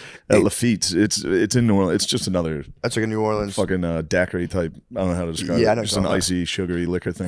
Those things will get you. Yeah. But it's called purple drink, so Yeah. So I went crazy on it. like flies on shit. They said they even misspelled drink on the cup. It's for me. The bear made me feel better because I was like shitting neon green, and we talked for a second. God, gosh. And I was telling him about it. He was like, "I'm still shitting neon green." I was like, "All right, so it is the purple drink. It's not. Yeah. I'm not dying, Dude. Well, I ate candy as a similar trap for me a long time ago, but I ate this candy from Hot Topic one time. Yeah. And I shit it's the like white man's. Yeah. it's the white man's drink. It's the white man's drink. I was a teenager in Hot Topic and they sold this like neon weird candy shit. And I remember ate it and I got like scared I was dying when I took a shit. I had Play-Dohs coming out of my butt. Did you? No, you came with. So you stayed Sunday. Yeah, we stayed. You guys must have been. That must have dead. sucked so bad. I saw them Yeah. Sunday. I flew in at 5 p.m. Sunday. I saw Nate. I was like going to the hotel. I look in the window. I see the bar. I see Nate at the bar. I'm like, oh, we gonna say hi to Nate. I'm like, what's up, Nate? He's like, I'm like, what's up, man? He's like, hey, what's going on, man? Couldn't fucking talk. Skankfest day 4 is Fucking hell. That day, I had went to bed with the sun up, and then when I finally came out the hotel, it was dark again. Like it was an evil day. He was on some vamp shit. I saw him. You want some New Orleans vamp shit? I saw him at the bar, and he was like, "What's going on, man?" I was like, "Jesus Christ, Jesus, man, where are the others?" I don't know. His voice was just gone. He was chalky, dude. I saw him. He was chalky. Yeah, I had nothing. I was trying to rally. I was trying to. He was like, "Oh, what's going on?" Yeah, I was happy to see you. I just had nothing. I know. You know, when you bump into someone at a bar, you're like, "Oh my god, what are you doing here?" It's like, "What's going on?" All the time. I get to a bar, O'Connor's. Oh fuck, man! The Stuff Island boys will hit you with one of those. Yeah, you see them at a bar. They're like, "I've been out for 8 hours." You go, Jesus Christ! It's 4 p.m. Go to bed. Yeah, Nate wasn't drunk. He was just viciously hungover. Yeah, I think on hair of the dog. Yeah, I had one, and I didn't even finish it. I couldn't. I was like, I'm not ready yet. I waited till I got to the venue, to Mardi Gras World. Yeah. Squad was fucking in rough shape. I got there at a big stand up show at Skank Festival. You guys, anyone do some time? No. I mean, jeez, guys. Friday was great. Yeah, I heard. Saturday, half energy. Sunday must have been. Sunday was chill. It was definitely chill mode. Everyone was chill mode. Yeah. It was pizza and Eagles. Everyone was just ordered Dynamos. I saw the Dynamos come through. Kind of turned up by the end. I can't remember if my fault. Yeah, I kind of turned up by the end.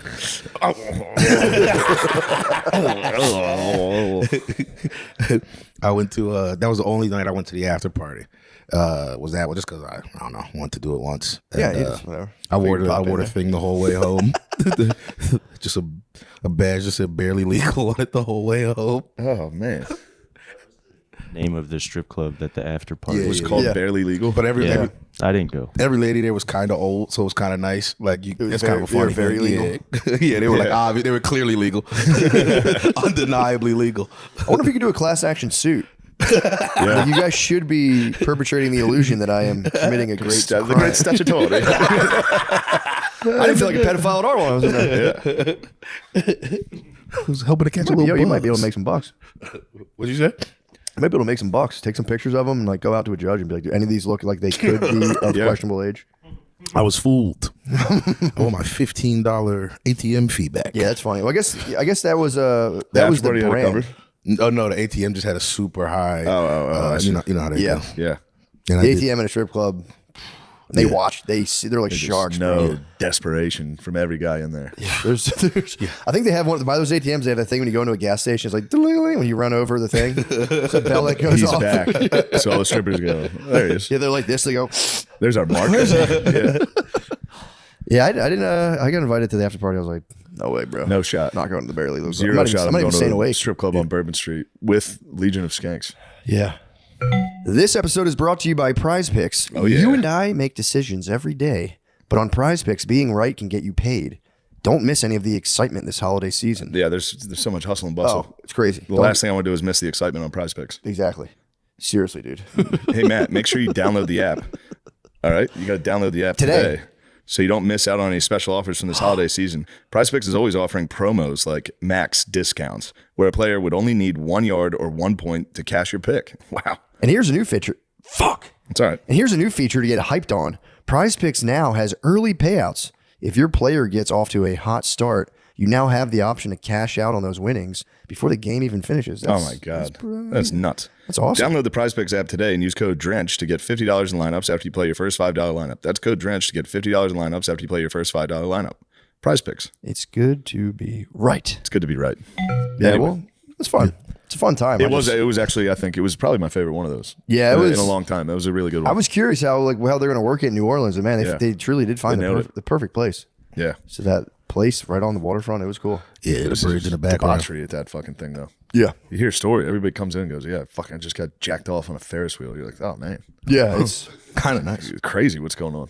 Oh yeah, it is fully debaucherous. Yeah. It's bacchanal. I got eyes on the ass slapping contest. You know, I had to get there, but not just. I was there early. The first night, Friday. We were out till like. How long were we at the casino? What guys were competing in the ass slapping contest? Why are you attacking me? Who were the fellas slapping each other? It was guys. No, I was just busting his chops. Just being mean. Skankfest usually tosses. Some guy did something crazy while I was on stage at the live Legion of Skanks show.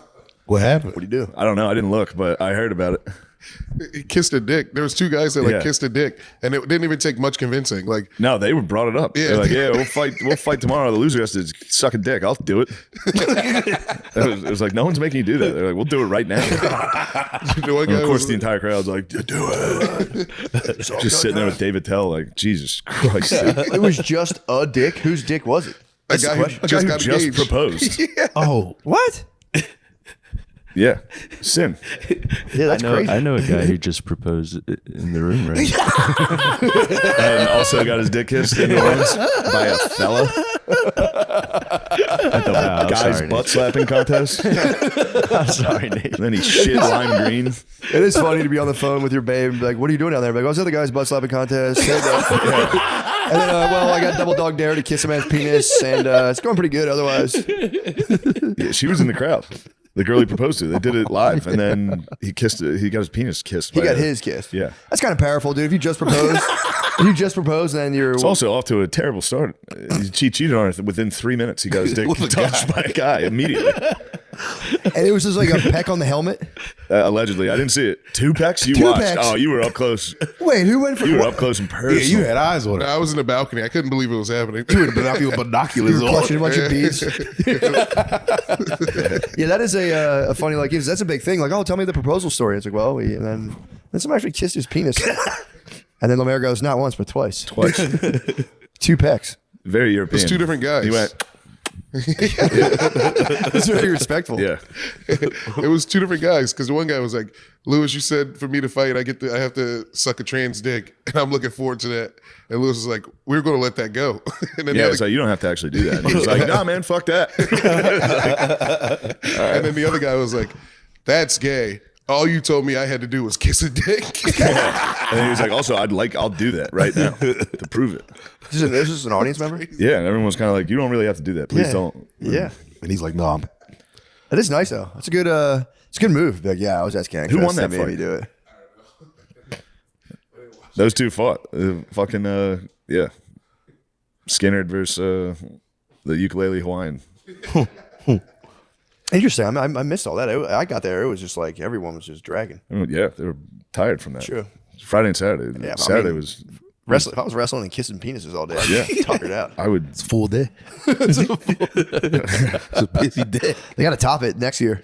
On the cruise is going to be just like The cruise. human centipede. Oh my god! I would turn. It would cost more than the Riyadh Comedy Festival to get me on the Skankfest cruise. Oh my god!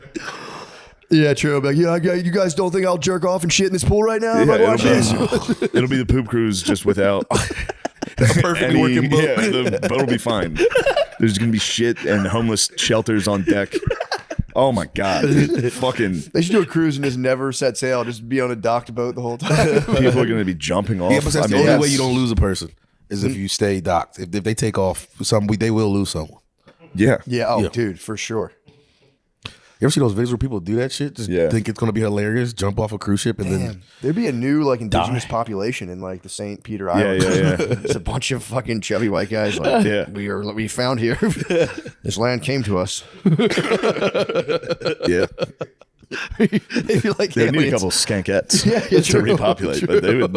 Although those guys might just hatch. I don't even think they come out of each other's backs like nematodes. They just sit on a Monster Energy drink. It fucking hatches. Comes out like brown shop sucks. Yeah. Yeah, they'd have to hit like the small convenience stores. They completely control the supply of Funyuns. They control the Funyuns. Yeah, We control the Funyuns now. But yeah, that's fucking sick. It was a good time. it was good. It was a grand old time. I was I saw some of my friends there. I always see them when I'm there. Yeah, Dan the Rant Man, Linda, and I'm like sitting there talking to them. And while I'm trying to have a conversation with them, a lady just pulled her pants down and was just showing Zach and Miko her pretty gargantuan butt. It was like there's no disrespect towards the butt. It was like full in proportions. It was just larger than life. And I was like directly in my line of vision. I'm like, and I was like, oh, there's literally a giant butt behind you guys. And they were like, yeah, well, okay. And I was like, I literally can't. Yeah, that's. I can't focus. How am I supposed to putt? I thought they turned and have a laugh at me. And they were like, yeah. Yeah, there's a lot of nudity. It's nudity you really don't want Yeah. going on.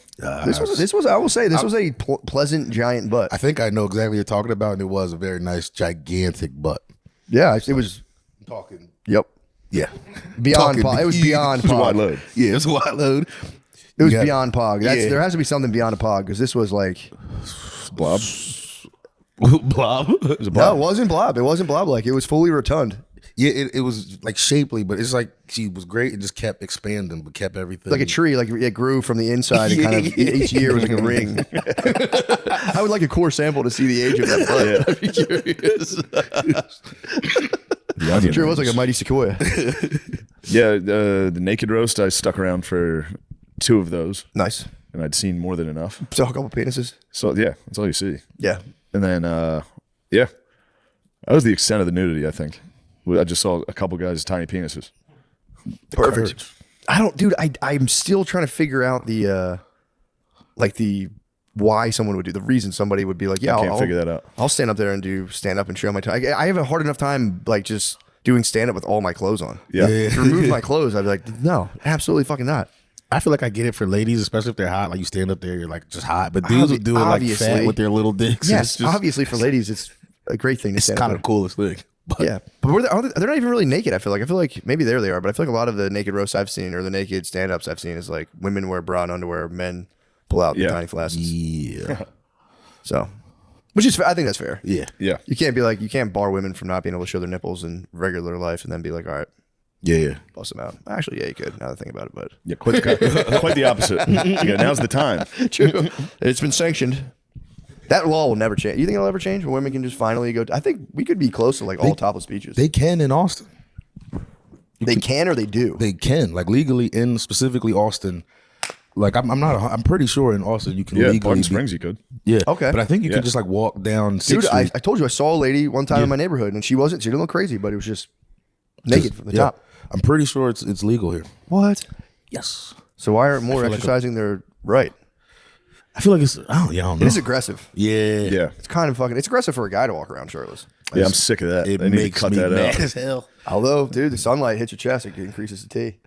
Yeah, but I'm driving around Sick with of my these girlfriend. 6'6" dudes with abs jogging around. Yeah, You go, you that's fucking tough. freak. You're like trying to like you're driving with your lady. You're like peeking to see if she like you can see her. Yeah, like I head. fucking dare you. Yeah. Dare you to look at that guy. Yeah.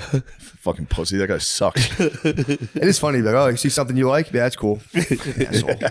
Why the fuck would your eyes dart over there for The same 6 way seconds? mine did. I looked Why longer. would you? Yeah. I'm going, "Oh, fucking guy. Fucking making me fucking insecure. Fuck is his problem. I will say though, it's like when you swim naked, it is a nice feeling. Same if you have no shirt on, it does You don't think feel. I've hit the old... I would hope you I'm do, so mad they built that house back there. I've been hitting so many dips, solo skinny dips. dude. It feels It's amazing. really nice. I just got, Oh, it feels amazing. Guys. it's so good. Yeah, now they can kind of peek in there. They can float on your Naked. back. I take up the entire pool. It's crazy. I'm furious about that house. Although, One of these can days, they really there's- see? Can they see in? Or is Yeah, there I'm sure the kids' room's up there. There's gonna be a boy looking out the window. Oh, like, even a bunk oh bed. no, Bunk bed. It'll be like the crow's nest. it's gonna be so scary. It'd be really scary. That's on them though. My whole thing. I If I'm agree. on my property and you see me naked, look, that's your problem. Yeah, They're building houses behind mine, like windows straight across, and I am naked in my house a lot. So I'm like, damn, they're gonna catch me. yeah. I'm pretty sure because there's been a lot of building going on, and I I know love it's gonna- having just gigantic windows here. Yeah, I think You it's can nice look into too. every single fucking house. I go on my constitutionals. I'm just looking. I'm watching people eat dinner. straight in. Oh yeah. I'm seeing people like. It's me again. Making progress at a snail's pace. I finish, look up, you're just still right there. Still slowly just going. What are you guys having in there? You got any extra hamburger helper? I've noticed you guys eat that on Tuesdays. Our house in Philly was literally like the kitchen, where we ate was right next to a window that was right next to the sidewalk. So people would literally just be walking by and be like, right in on us while we're eating. You'd be like, Yeah. 2 feet from Every us. city, Get the anytime fuck I'm in a outta city, here. there's nothing you can do about Drive me that. crazy. I'm looking into your house. Yeah, you have to too. If you Yeah. see people at a table, it's kind of like, what you got going on? Yo, what are they watching? What show is that? Fucking idiots. Can't believe they're watching that. I don't know why. I do like when I see like a giant TV in the window and I can see what they're watching, I'm always kind of like, damn, dude, you're watching Independence Day right now? It's Tuesday at fucking 9 p.m. I'm walking my dog. That fucking rocks. I know. But it's just like, damn, you just chucked on ID4. And I was like, what am I doing with my life? I Yeah. didn't even think to watch ID4 right now. ID4 is fucking sick. ID4 is so good. It is. Yeah, I do love that. ID4. Independence Day. Bro, don't act like you don't know. If you ID4. don't know I didn't know why I was Independence It's not Day. that No, I didn't know why. different, I was like, When I did thought you it become was, like you were this? saying it was the fourth one. Purple drink changed. Purple drink. You don't remember ruined my anything. The brain. green I turd, really dude, the think green turd transformed. my brain hasn't been working right since Skankfest. Yeah, of course. I'm moving slow. You took Monday off at least? Tell me you took Monday yeah, off. well, no, we drove all day. Oh, fuck. Yeah, we drove for like 8 hours. That must be the worst hangover drive possible. It was pretty bad. I did the first 4. Sean did the last 4. My girl, she picked me up from Sean's and like she hugged us all. She said we all smelled like ass, and we just didn't notice it. Just in a 8-hour car. Yeah, you guys must have stunk. Yeah. Was it just you and Sean, or did you pack the Mies in there too? Butterly. And What's wrong with you, Mies? What'd you do? He left early, didn't he? Where'd you go? How'd you get home? I just left it. Took an airplane. Nice. Yeah, I left on Sunday night. I always leave Sunday night. How were the farts on the airplane? What were you No farts. I kept No them farts? to myself. Yeah, yeah, right. I did. Did you shower before the flight? No. I mean, I showered before. Somebody I went right to now the is fest. telling everybody at work. Somebody's going, I sat next to the fucking biggest piece of shit. He farted. He stunk like shit. You smell like ass and vodka. I didn't fall asleep this time, so I don't think I farted. That's fair. That's the Lamisi guarantee. Yeah, I fell asleep. I don't think I farted. Oh. Do you know what's fucking that I'm getting hip to right now is that apparently sports viewing is like it's impossible to watch sports now. They've like scattered all the games across different apps. So like, how does it? Everyone have I done talk that, to is yeah. like, Yeah. it's fucking that's wrong, dude. It's hard to get a hold of the Sixers. Yeah, it's kind of wrong. They're just basically making you buy a season pass for whatever your favorite team is. Everyone has to pay like $100 a month. Yeah, that's wrong. Yeah, and then they took ESPN off YouTube TV for like 2 weeks. Isn't it That still was off? devastating. No, it's Yeah, I back. heard that. I heard It's that. back. Oh, I got fucked because I Yeah, and then changed my everybody thing. went and bought fucking Disney Plus and all that shit. I had Damn. like the old legacy version. It was a little cheaper. Quiet piggy. I just remembered. I wanted to break that up. Sorry. Wait, who got hit with a quiet? Some fucking piggy on Air Force One got crushed by Donald Trump. Oh yeah, I forgot about that. Do you think he's getting dementia? I mean, I don't know. I don't think he don't know. seems. He just seems a little slower than usual. But Spud thinks he's getting dementia. Spud said his daddy got dementia. Trump, meaning Trump Senior. Yeah. And there's speculation that T-Dog might be rocking Biden T-Dog's- brains. he's That's definitely not. spec- He's not spec- at Pine Brains No, yet. no, not yet. But he's circling the drain. Yeah, because Quiet Piggy was fucking crazy. it's pretty wild. I just can't think of how like embarrassed that lady must have been. That must have been so funny to be. And you're on Think AF1. if you were next to her and you hated her. Why do you think about that? What did you say? You sucked Bill Clinton's dick? Quiet Piggy. You go. Oh, got that bitch. Yes, I've been waiting for someone to kill her. Yeah, on the plane too, it stinks. It's like you can't get up. You're just stuck on the flight, being like, "I'm gonna write about this. I'm gonna write about this." Quiet Piggy. Do they know? Did they identify the journalist that was? I don't know. Attack They as got to Piggy? keep her name quiet Do you think it was definitely a babe? because you can't. Yeah, he wouldn't call. guy, Yeah, it was a Piggy. lady. It was Quiet Piggy. Can you hear? Although calling a guy Quiet Piggy is hilarious. Piggy. They call the guy Piggy. It's Quiet Piggy. Especially if it's a fat guy. Why you got a fat guy? Quiet pig. I gotta. Yeah, can we see who this person was? Is that definitely? Can I see? Can I see? I kind of want to get the visual more so than the name would be kind of meaningless to me. Because that's a wild move, man. Yeah, Catherine it's Catherine Lucy from Bloomberg. I'd like to take a look at her. Yeah, I would like to. She put my eyes doesn't on really her. look too big. I wasn't say she was. I was just curious. She might have had a piggy's demeanor. Yeah, could have been. Damn, bro. That's a piggy's demeanor. Quiet Piggy. Quiet Piggy. Like, pointed at her, leaning over her. Although, if the allegations are false, I'd be furious too. What was she asking him? I think it was about Epstein. Oh yeah. Yeah. Yeah. That's a quagmire right now. The one guy who got busted, the guy who was the Harvard president and that sat on the board of OpenAI. Did you know like what his emails, what he was saying? I was reading a lot of them, yeah. Did you about kind of using Epstein as like a dating coach? I didn't see that one. Yeah, he was apparently being like, I need a girlfriend. I'm married, but I need a girlfriend. Like, how do I talk? It was like kind of PUA shit. Like, how do I Jesus. talk? How do I talk to these kids? Like, what are some tips?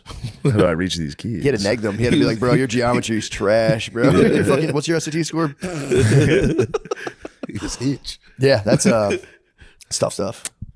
That's the worst. To not only be associating with a pedophile, but also to be seeking romantic guidance. I almost screamed to Quiet Piggy yesterday. When? I was ready to fucking explode, dude. I went to Starbucks and a woman in front of me. It's a pretty crowded Starbucks. It was early in the morning. There's a woman up front. She's trying samples. Ooh. There's a line of people. Samples There's a at woman Starbucks? going, "Oh, that's a new flavor." And the maniac girl behind the register was like, "Would you like to try a sample?" And she's like, "Yeah, I would." Took 5 minutes to get the fucking sample. What was the sample of? Like one of those It foamy was like a bullshit new drinks? foamy bullshit holiday drink. Bro, that's crazy. And then she was like, "Yeah, I'll take it." Oh my And then God. I mean, it was like That would fucking... I was close. The Starbucks line's always I was close to go. What the fuck are you thinking? Oh my God. Especially to be like, even a sample of coffee, it's like, oh, that's a new varietal. It's like piping hot. You can't even just order it. Order the just give fucking it a drink. shot. It's sugar whipped cream. You're going to like it. Yeah. Drink it. Drink it. Yeah, I almost broke. I was fucking buy it. Get out of the way. I'm getting a fucking black coffee. It's gonna take 1 second. You're up here ordering. It's 10 minutes. You do feel like an absolute mastermind at Starbucks when you just get black coffee. You see everyone waiting for other drinks. You go, I'll have a black coffee. Gets you instantly. right Like, away. Dumbasses. Fucking idiots. Fucking idiots. Piggies. And then as soon as she got out of the way and I ordered, I was very relieved I didn't have a... Oh, yeah. I almost had an airport breakdown. Like, I'm not afraid to take a stand. Yo, it's Ariana Grande. Everybody. What did she do? What did Ariana Grande do? Like spazzed about donuts or something? I don't know that one. I believe I should I say. like it. I could have bagel bossed. I could have bagel bossed. Yeah, I think allegedly Ariana Grande. I think some pop divas spaz about donuts like very aggressively. So you deserve one. Come on, give yourself one diva moment. What are you talking about? I'll get a good diva moment. Move. I've had enough. Take the sample, you fucking bitch. You stupid fucking bitch. I mean, what are you thinking? That'd be a nice remake of The Purge where people just said whatever they wanted to each other. Just There's one no- day. It's Twitter. It's real. I can tell you exactly where that goes. It's the N-word and Nazi shit. It's right away. Immediately. It's Twitter. It's Twitter right away. Holy fuck! I never even thought about that. Twitter is just the verbal purge. It's crazy, dude. Yeah. Well, goddamn. Yeah, that was the closest I've come in a while. Have you had any? Spazzes? Yeah. Yeah. When was the last No, one? you're not afraid to spaz. I've seen you. I'll spaz, yeah. When Yeah, did I spaz? when we went to Barton Springs and those two girls were like, Oh, "We yeah. need cash," you were a little like, "What the fuck? What the fuck are you talking about?" And I was with you, kind of like, "All right." I mean, I'm gonna be on your side, but man, you're really laying into I these didn't hit it two with the fucking I didn't hit it teenagers. with the WTF. I You went, hit it. bro. When they went, once I was like, "We don't have cash. Can I do Venmo?" They went, "You don't have Venmo." I went, "Oh my god, are you serious?" And they were like, "No, like you got to get an app." I'm like, "I got to download a fucking app." Maybe I didn't hit it with You that. get a little. Trust me, I remember it. But you know what pisses me off? I was getting chirpy for sure. Yeah, But what but pisses- on it within one sentence. Yes, because it's like there's You a didn't give them time to be rude. They don't get me wrong. They were fucking They were rude. young girls working like the end of their summer they job. weren't Like that young. That one lady was like 50. no, they were both. One was young. The One other was definitely young. old enough and not, dude. And it's like there's a beautiful lake. Let me just One go. was old enough to get it. Yeah, well, it's like Matt I'm was- gonna go download a fucking app. I'm trying to Right swim in away. a lake.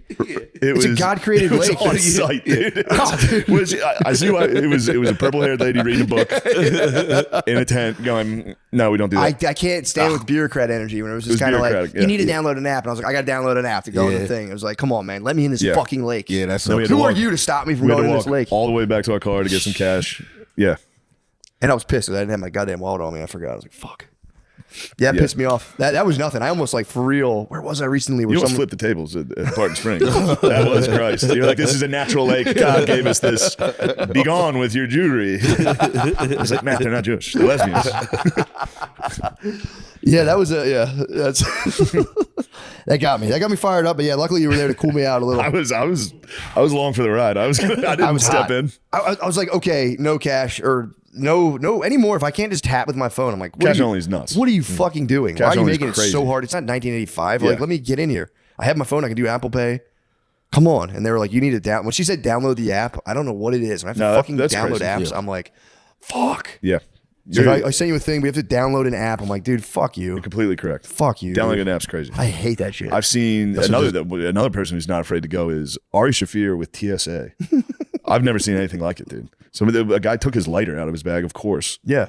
And he was like, oh, cool, dude. You fucking feel good? And I was like, dude, you're TSA. Like, you're going to get fucking beat up. We're going to get arrested right now. I'm scared of the no-fly on TSA for sure. I'm just kind of like, all right. Shafir went right away. That's really funny. Over nothing. It was like a $2 fucking lighter. It was crazy. Yeah. And then once we got through, he walked over to the guy. I was like, yeah.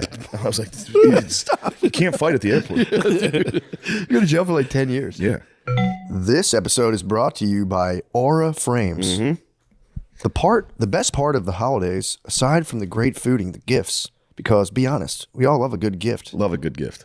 is getting to spend time with everyone. With everyone. Getting to spend time with everyone. I love spending time with you.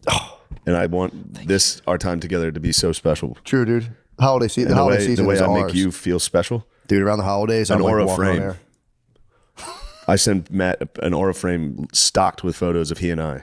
It's awesome. And you know the perfect gift this year that could be for you to share those moments? Give the gifts of togetherness with Aura frames. It's a digital picture frame that can hold those memories and make them come alive again. I'd like to come alive. I would love that. You can add as many photos or short videos as you want. All you need is the Aura app and a Wi-Fi connection. Dang. So as you keep making memories, you can add to the frame. You know what I'd add? What's that? This memory right now. A picture of this? Yeah, of us doing an ad read, take a picture and put it up there. Going, It yeah. would just be just a drop in the sea of many memories that we have. Yes. The high resolution photos. You know what makes me the most hard is the high resolution photos look like real prints. And they really help you relive the moment. And you can try interacting with the photo right there. So, you can get any photos you want on there. Brief message like, congrats. When all they want for Christmas is you and everyone together, give them Aura frames. For a limited time. Oh my God. Let's get a picture of that. Oh my God. For a limited time, visit auraframes.com and get $45 off Aura's best-selling Carver matte frames. Named number 1 by Wirecutter. That's huge. Hold on. By using promo code MSSP at checkout. That's auraframes.com, promo code MSSP. This exclusive Black Friday, Cyber Monday deal is their best of the year. So order it now before it ends. Support the show by mentioning us at checkout. Terms and conditions apply. I don't think you got out of that. Yeah. I should do that, huh? Oh, yeah. The big tour. The big tour. The big tour. When's this? Oh, never mind. December 4th, I'll be in Tucson, Arizona. December 5th, I'll be in Phoenix. December 12th, I'll be in Boise, Idaho. December 13th, Portland, Oregon. Guys, please come to the Springfield Comedy Club in Springfield, Missouri now. We got it fired back up, new ownership, everything's good, everything's smooth. I think the tickets, I know they are actually, will all be honored if you bought your tickets and didn't get refunded at the other place. That's wonderful.12-12, Yeah, really nice stuff. I'll be there 12-12, 12-13, that's December. Funny Bone Comedy Club, Syracuse, New York, that's 12-19. And then the big theater tour starts 1/16 in Houston, Texas. Go to Dallas, Hartford, Connecticut, Albany, and many more cities. And if your city's not on there, don't worry. I'll do another stretch of cities after these. So thank you. Go to mattmccusker.com, please. Yes. Hello, everybody. This is Sean Gardini. I just wanted to let you know that I'll be playing, I'll be doing stand-up at the Comedy Vault in Batavia, Illinois on Sunday, December 7th. Tickets are at SeanGardini.com or at the Comedy Vault website, please, on December 7th, please. Dang. Yeah, I forgot all about that. There was, I don't know where I was recently though, but there was one where someone was doing that shit where they were like trying a million things or, I think it was at the grocery store and someone was doing something like that where they kept just like asking a million questions. I'm like, dude, they're fucking eggs, man. Yeah, that's where it is. Farmers market. So the fucking farmers market, dude, and everyone goes there. I just wanted a chicken. I was going to put it in the crock pot and there's like a, chicken farmer guy who has like, a tent and this guy's like, so how do you think I should cook this chicken? I'm like, Jesus fucking Christ, dude, just put it in the fucking oven or Google it. I'm sitting there and he's like two people in front of me. The next guy's like, I don't know, man. These chicken wing. And I'm like, shut the fuck up. Just buy the shit. It took me 10 minutes to buy a chicken. And there's two people in front of me. And I was just like, I was so close to being like, dude, just buy the fucking chicken and move, please. Yeah, you put your head up a little, you go. Yeah. And people at farmers markets think they can like have a half an hour discussion with the vendor. That makes sense to me. It's fucking annoying. Yeah. You gotta go get my raw milk. And raw milk, I get it because there are questions to have. There's people. That one is like understandable, but good God, it's just a story. Farmers market is happy and willing to chat. That's every single person. Every single person. I always have my kids there. I'm in and out. Every second is agony. I'm trying to get my stuff. They're running. They're like, "Can we please get a balloon?" Like there's like a balloon twister lady. I'm like, "No, they're broken." I see her right there. I'm like, "Yeah, you can't get one." That's the last one. The They're rest yelling. are broken. My kids are just yelling as I'm like, "Shut the fuck up about chicken, dude. Please let me buy this, please." Yeah, they're like, "We're actually out of eggs." I'm like, yeah. I'm here 15 minutes into the fucking farmer's market. I had a nice spaz yesterday. You would have liked it. I told you briefly about it, but I didn't get the stickers for my registration for my car. And I figured they did that at the dealership when they did your emissions and inspection. And they don't. So then I was like, where the fuck is it? And I called the dealership and they were like, yeah, you can go to a tax assessor's. You go to your local tax place. And I was like, that's fucking crazy. And then I Googled it on the Texas DMV, and it was like, they also do it at HEBs. Here's a list of HEBs in Austin you can go to. And there's one right by me.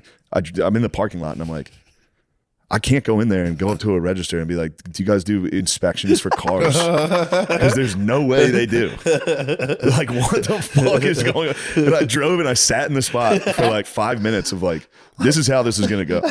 I'm also wearing these fucking like slippers and shit. I'm wearing this. I'm wearing slippers and socks. It's like, dude, if I go in and go, do you guys, I have my car registered. Here's the paperwork. Like, get the fuck out of here. No, dude. What the fuck are you thinking? Going to an HEB, like, you guys make my car street legal, please? Get the fuck out. And I drove home and I looked it up. I had to download the app and to join a fucking thing. And sure enough, they were like, we mailed it and it was in my mailbox. That's nice. So that was a big one. That's huge. And I got it the day I went and searched for it. That's when it arrived. Dang. Yeah. That's cool. Yeah, it was nice. That's really nice. Yeah, that shit pisses me off. Shout out to wives for that. Because that's girl shit. Dude, I fucking can't, man.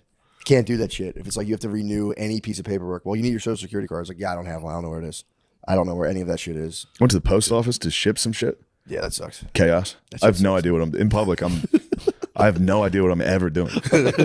I stand there. I wait in line. I waited in like a fucking 30-minute line and got to the front. I was like, how do I ship this? And he was like, do you have the address written on it? I was like, no. Do you have any tape for the boxes? I was like, no. He was like, here's tape. Here's a Sharpie. Write the address. I did huge box and then fucking go to the end of the line and hold a 35-pound box.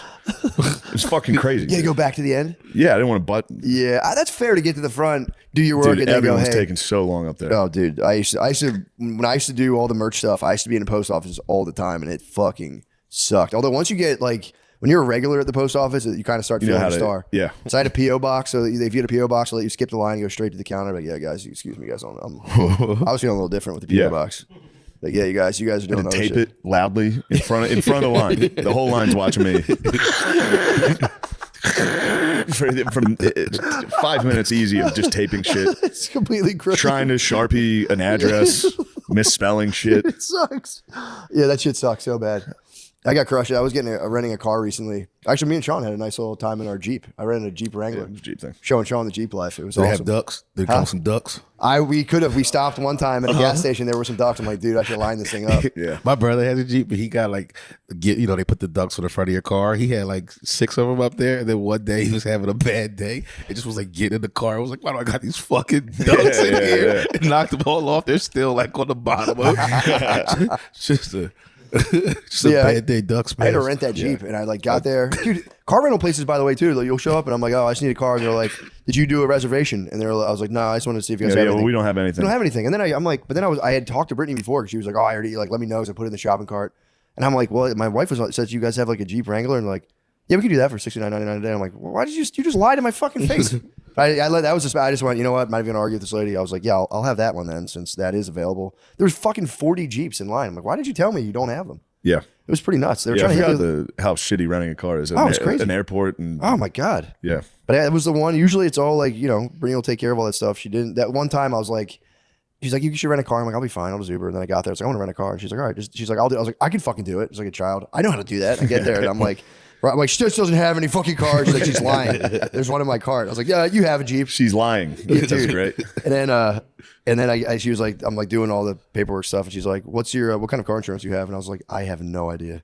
I was like, just skip all that stuff. Every single time I have to email my insurance company and be like, can you send me another card? We did this a week ago. They're in your emails. Just send it right now. I can't. I don't know your name. I don't know anyone's name. I don't know how to find it in there. Yeah, it almost makes it like you hear about all this facial recognition shit, and part of me is kind of like, whatever, man. If you can just scan my dumb face and get all my papers, that'd be great.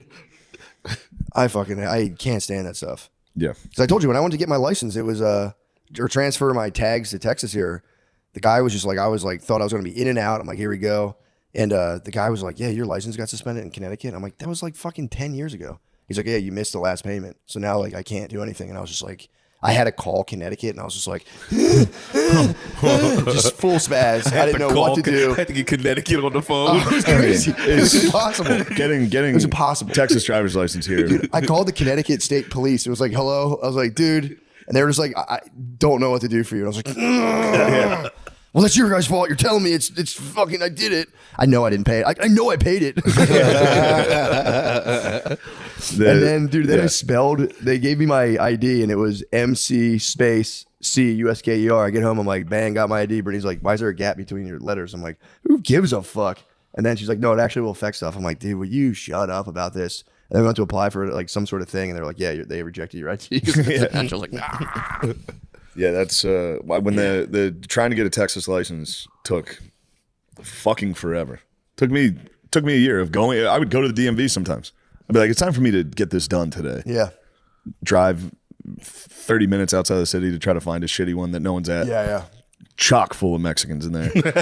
Me and them are just getting IDs together. We're new Texas residents. They're like, the wait list is, can you come back in 6 months? I'm like, all right, I'll be there. Sleep right through that. I have no idea. I was like, I should have put that on my calendar. April 6th, I got to go there. Dude, every doctor's a type of appointment I go to. They go, okay, so when would be good for you? How about 6 months from now? I go, perfect. And I just leave. Great. Great. I'll definitely remember. Yeah. Dude, I was at the gym recently, and there's a chiropractor who like set up, and I'm like, oh, that'd be nice. It's like close to my house. I'll get it. And like, I paid for an initial appointment. The lady went to hand me her business card, and I was like, I don't need your fucking business card. So I was telling Brittany, like, yo, I found this new chiropractor. It's going to be awesome. And she was like, what's the name of the place? And I was like, I don't know. She's like, how are you going to go to your appointment if you don't know the name of it? And I was like, oh, fuck. And I just paid for an appointment. Never going. And she's like, you got to stop doing that. I'm like, don't tell me. I don't give a fuck if I miss it or not. She's like, well, that's crazy that you paid for an appointment. You don't know where to go. And I was like, well, that's for me to worry about, not for you. Shut up. People with business cards can get fucked. That's what I said. I'm like, I don't need your business card, but I'm tired of people handing me a fucking business card. It just is trash. I'm never going to sit down and go, just give me your number. Give me your fucking number. Type it in. Yeah, that was my bad though, not to verify the name of the business before, because I was like, I'll get an email, like an onboard email, being like, hey, you have an appointment. Yeah. That's what I banked on, but no such luck. I got down $65. That's whatever. I'll crack your back. It's all good. Yeah, I'll do it for you. Yeah, we'll make it back. Oh, Lemaire Nuru, you. True. Nothing. You got to fix my back. Did I tell you all about my my bar spaz? Oh. No. I heard you almost got. Yeah. I don't remember the name of the bar, but sorry, I was looking at your cup. Does it say Wonder Chosen? Yeah. Who wrote that? That's just what the name of the drink is. Wonder Chosen? Yeah. Can I see it? Mm-hmm. Oh, fuck yeah. That's a great. Do you remember that show? That's the Purple Dragon Candy though. Wonder Chosen was wild. I can't. What is Wonder Chosen? I didn't know. It was an old like MTV like fake kids show that was like. There's a lot of really good stuff on there. Nice. Yeah. That's awesome. Check it out. There's a lot of really good stuff in here. No, that was stupid. So that's more like it. That's what I wanted. I wanted you to sit here and bomb. That is nice. I want the comments to go nuts on you. Yeah, Nate's on his Dr. CB shit right now. I'm trying to recover. I'm trying to get my poop back to like normal green. Normal green would be better than bright neon. That was the drink, bro. Damn. I'm all right. So what happened to the bar spaz? What happened? This is like 4 a.m. I might have overreacted a little bit, but I was saying something. Why are you laughing at me like that? You definitely overreacted. I overreacted, but dude was. So we went to a bar on Saturday that was about to close. Yeah, I heard. And the guy kept it open for us. Yeah. And then when I left, and there was just a group of people there that were with me, he was ready. He's ready. You know what I mean? He was like, "All right, let's go." We were supposed to be closed 3 hours ago. He never.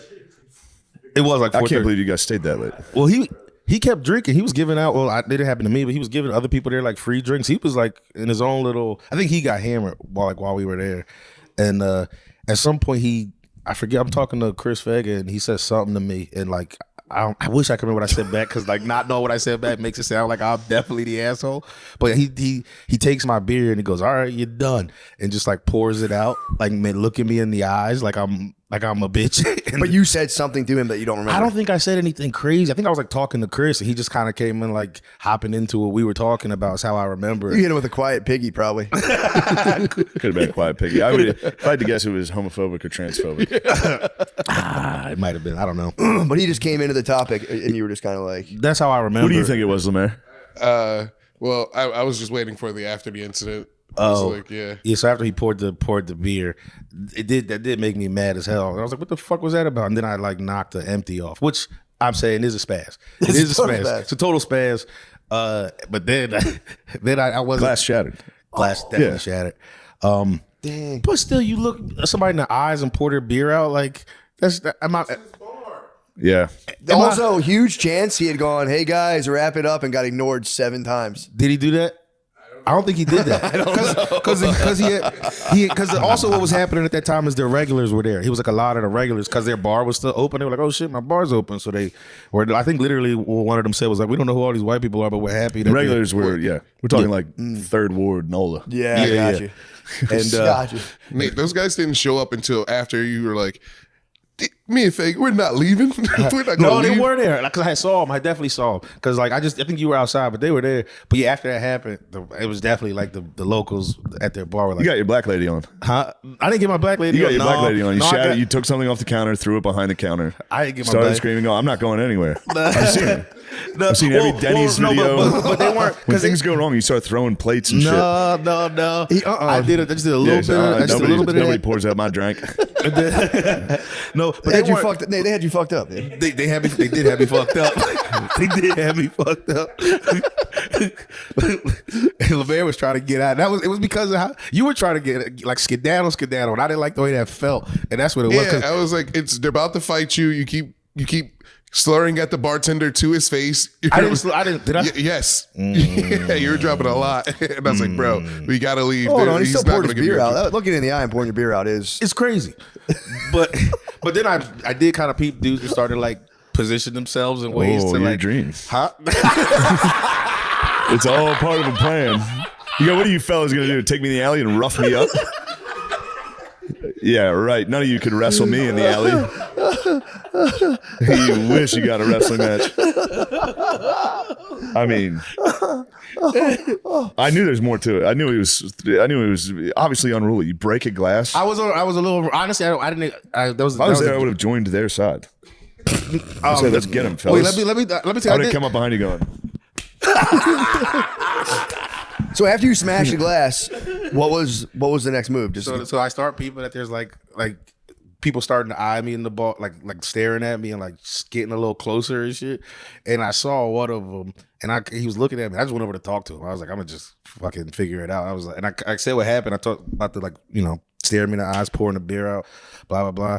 And he was like, he kind of just was like, yeah, that's fucked up. And he probably knew that like this guy was hammered. They know it's their bar. They also know that he probably they know he can be a dickhead and just smoothed it over. He dabbed me up. He was like, all good. And like follow me on Instagram. He followed you on Instagram? Follow me on Instagram. I feel like for I real. knew you guys get, yeah. it was probably that. Who's that guy on Instagram right now? The guy with no front teeth. He's always talking about juicy booties. It's probably Felice Johnson. Don't worry about it, young blood. Talking about the guy who He probably heard you fart at the bar. Like, oh my god, that's a juicy booty. Wet pussy. That's nice. So you shut the bar down. You left on your terms. You went, we're fucking good, right? No. No, This, it gets worse. No. So I did try to squash. I squashed with everybody like around me that was man, I would love to have seen that. Just like, we're good, right? Yeah, we're all friends. What's your Instagram? They were probably like, man, get this weird fucking guy out of here. What happened? What happened was I forget who else was there, but somebody else was like, nah, I think other people who were there was like, no, he's not like this. This is a little out of character for him. He's not a dickhead, blah blah. And that's what the guy said to me. He was like, everybody here saying you're cool, you know that type of shit. And Then I went to the bartender to apologize because I was like, I did knock the thing down. Like, this glass shit that I went to was like, yo, my bad. Maybe we had a misunderstanding with that beer pouring out thing. But I didn't mean to do all that. And he was like, no, you saw my boys and then you coming around you and then you got scared. Ooh. And then I was like, no, I didn't get scared. I'm just trying to do the right thing now and apologize to you. Scared. I'll die in this bar. And then that's when Lemaris tried to get me out. He was like, come on, Nate, you gotta go. And eventually I was like, You had the 5-0 Phobos on you. yeah. I mean, that's just a bad place to do that. Yeah, I Yeah. know. And I wasn't saying it like kill me in this bar. I was saying it like, no, I'm not scared. No, I didn't. I don't even talk like that. Bro, you I literally definitely said I'll die in here. You But I better didn't like say kill I'll me die in in the- here. They're gonna have to kill me to get me out of here. I don't think I said that. I think Lemaire is lying on me I'm right not now. lying. Lemaire was, You were close to saying exactly that until he. but I do think I said Man, what I what were said. you saying this whole time? I was saying, Nate, we need to fucking go. He was It's time to go. He was trying to get And I was out like, of why there. are you spending money at a bar where the guy doesn't like you? That's actually a good appeal to a drunk brain. Yeah. Fuck him. I'll Yeah. show him, motherfucker. What was the takeaway? That's the most important. What's the takeaway? Yeah, what'd you learn?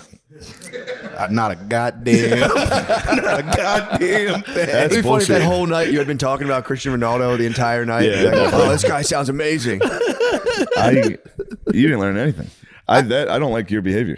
I'm not. I would be annoyed. I was all, If I was the bartender. But I made some mistakes, but then I still tried to make it right in all the right ways. Yeah, but after you saw his boys show up, and he was right again. That was Sean extremely told me funny. at one point you got up and you went, you know who the fuck I do a podcast with? yeah. Do you have any idea who my podcast partner is? I heard they poured out the drink because you tried to coyote ugly. You got up and said, "Let's go, girls." You No, tried to that's twerk good on the stuff. bar, and they said, "Get him the fuck out of here."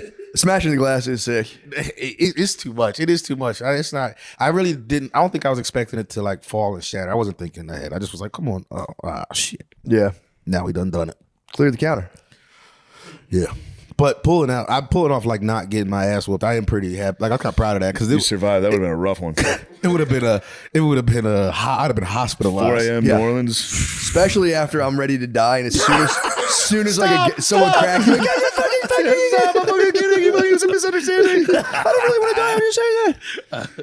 That would have I sucked. mean, when we got out of the Uber to go into the bar, I was like, Yeah. "This is a real place. Yeah. This is the real. This is a Real deal. This is the Wild West. We're gonna have to act right. yeah. You have to be polite." Yeah. It was nice. a good bar, Yeah, it was yeah. a good time. I'm just saying, when we pulled up, it was It was I don't definitely. remember. You just black as hell. You couldn't be acting a fool. Yeah, There what? They played a lot of Usher across the street. That's how black it was. yeah, it was very black. It was, What was going on across the street? It was like it's like club. Okay, it's a Yeah, club. dance club. Just ripping Usher. Yeah. Yeah, true. Those are the only places you can hear like Usher and Chris Brown. It's like a black dance club. Yeah. certainly. Although, yeah, I feel like if you're at a true bar in the hood, it'd be plastic cups everywhere. There would be no glass to smash. A lot of plastic cups going on. Yeah. Yeah, we did have bottles. I didn't even think about that. There's a lot of plastic. When I used to go to the bars in West, there was like bars. No, down- it definitely wasn't like that. Okay. It wasn't like that hood. Yeah. No. Okay. I used to go to But the bars. patrons, Yeah. visibly guys you don't want to bother. Was it grown? Were they grown and sexy? No. They were not grown and sexy, but they were. No. They look like 17th Ward Yeah, vets. it was. So you're like a little nether realm, basically. Yeah, you didn't just. I would. Yeah, I can't it- even imagine doing that. Wasn't for messing around. Yeah, it wasn't for messing around. Yeah. So I used to go. There was like bars when I went to school at Drexel in West Philly that would serve like you could be a baby and they'd be like, yeah, whatever. And I just vividly remember only ever drinking out of clear plastic cups. Yeah, like fuck, this place is the best bar I've ever been to. I've been to 2 bars. This is my favorite whatever. 2 for 1 shot night. That's exactly how I am. That's still my favorite bar. I go to the bar I worked at when I was 21. This is the best. There is, I will say, there is something so fun about walking into a bar, pretty much stone sober, and then just kind of really digging in for like hours at a bar stool. Yeah. It's so nice. Talk about clocking in. Yes, yeah. Putting in a real shift. Putting a real shift in a bar. We put in one of the strongest shifts in Chicago the day after Oasis. Me, Billy. Oh, you guys dug Me, in. Billy, Spud, and Egit put in a monster shift. Yeah, It was really nice. that's fun. Egit had to skedaddle because the beers were looking. Yeah, They were calling him. that would Yeah. absolutely kill me. Spud's willing to put in a shift. I was surprised how willing Billy was to put in a shift. Put in the shift. It was a great shift. Yeah, People love to change bars. No, it's nice to dig in for a dig while. in. You go, we sit at this table, we talk. And then it got a little guys at the next table were like, "You guys want some blow?" And it was like, "Shift's over." Yeah, we're out clocking out. Because that's how. Yeah. That's what you get those overtime Yeah, hours. that's the night crew coming in. All right, we're day fellas, crew. you got it. Yeah, it was my favorite thing when I used to get work for an electrician. We would get paid in a bar in cash every Friday. That was a big thing. He'd be like, we're digging in. We're gonna dig in the whole. Damn. Basically, like most of the company would just sit at. Even that talking bar. about a shift is firing me. I love it, dude. And I'm going to Westchester this weekend. I'll be putting in a shift. Saturday, college football, Notre Dame at 3:30. That's shift time. Oh yeah, true. 3:30. The whistle's going. Oh yeah, I got my lunch pail. My lunch pail of wings. That'd be a sick bar if you could just sit on iron beams, like 4 feet up, have a little lunch pail, and they give you your drinks. You can pretend you're an iron worker in the 1920s. Yeah, Dude, I'm reading a. Speaking of infrastructure in the 1920s, I'm reading a book right now called "The Titan" by Theodore Dreiser, or whatever his name is, and it's all about like the robber baron age of like 1890 to 1920. But it's a guy from Philadelphia who does some white collar financial crime, goes to jail, but still has like a cool $1 million, and then he goes out to Chicago to like really ramp up his. It's just him and his mistress. He just abandons his family with his mistress, goes to Chicago, and just starts monopolizing like gas works and railroads and shit. It's so fucking That's good. nice. It's all about like anything like turn of the 20th century high society. The vernacular is so fucking Yeah, it's fun. nice. They all just attack each other, and it's the best. Yeah, like Great Gatsby. Yeah, it's very similar. Very like he's sport. Yeah, it's very. They go quite so. That's also The Sun Also Rises is very like that. Yeah, Like yeah, I just love they that. just hate each other. They all went to Ivy League. They're Yep. all like, he thinks he's a good fighter. He's a Jew. It's exactly that. He's like, I'll tell you what, that Jew can fight. I wouldn't want to try him. That man's rotten from the top of his head to the soles of his feet. How about you try this on for size? And he socked him right in the jaw. They made up. And like, dude, they're his wife like bucks because he's just completely. He's like nonstop mistresses. He's constantly like he'll like meet a guy. He'd be like, I knew his child when she was in younger years, and she turned into a beautiful woman, so I decided to bed her in the parlor. It was my business associate, but whatever. That's none of his business anyway. And dude, at one point, his wife obviously gets wise to one of his, he marries his mistress, and this is his wife now, and she gets wise to it, and she just attacks the lady. And he just comes and like he's like talking about how he's just obviously like he's like so hold still. He's like, you've lost your mind. You've lost your mind. What are you doing? And it's like that back then. He's like, he could have just committed. He could have fully been like sent her to the institution and committed her. But at one point, the guy was just like thinking about it, and he goes, he had to like hold her down, and he was just like, in an elder day, I could have choked her to death and sewn her up in a burlap sack and thrown her in the river. Jesus, man. It's so funny to be in like a 3-piece suit and be like, in elder times, I could choke this woman and kill her.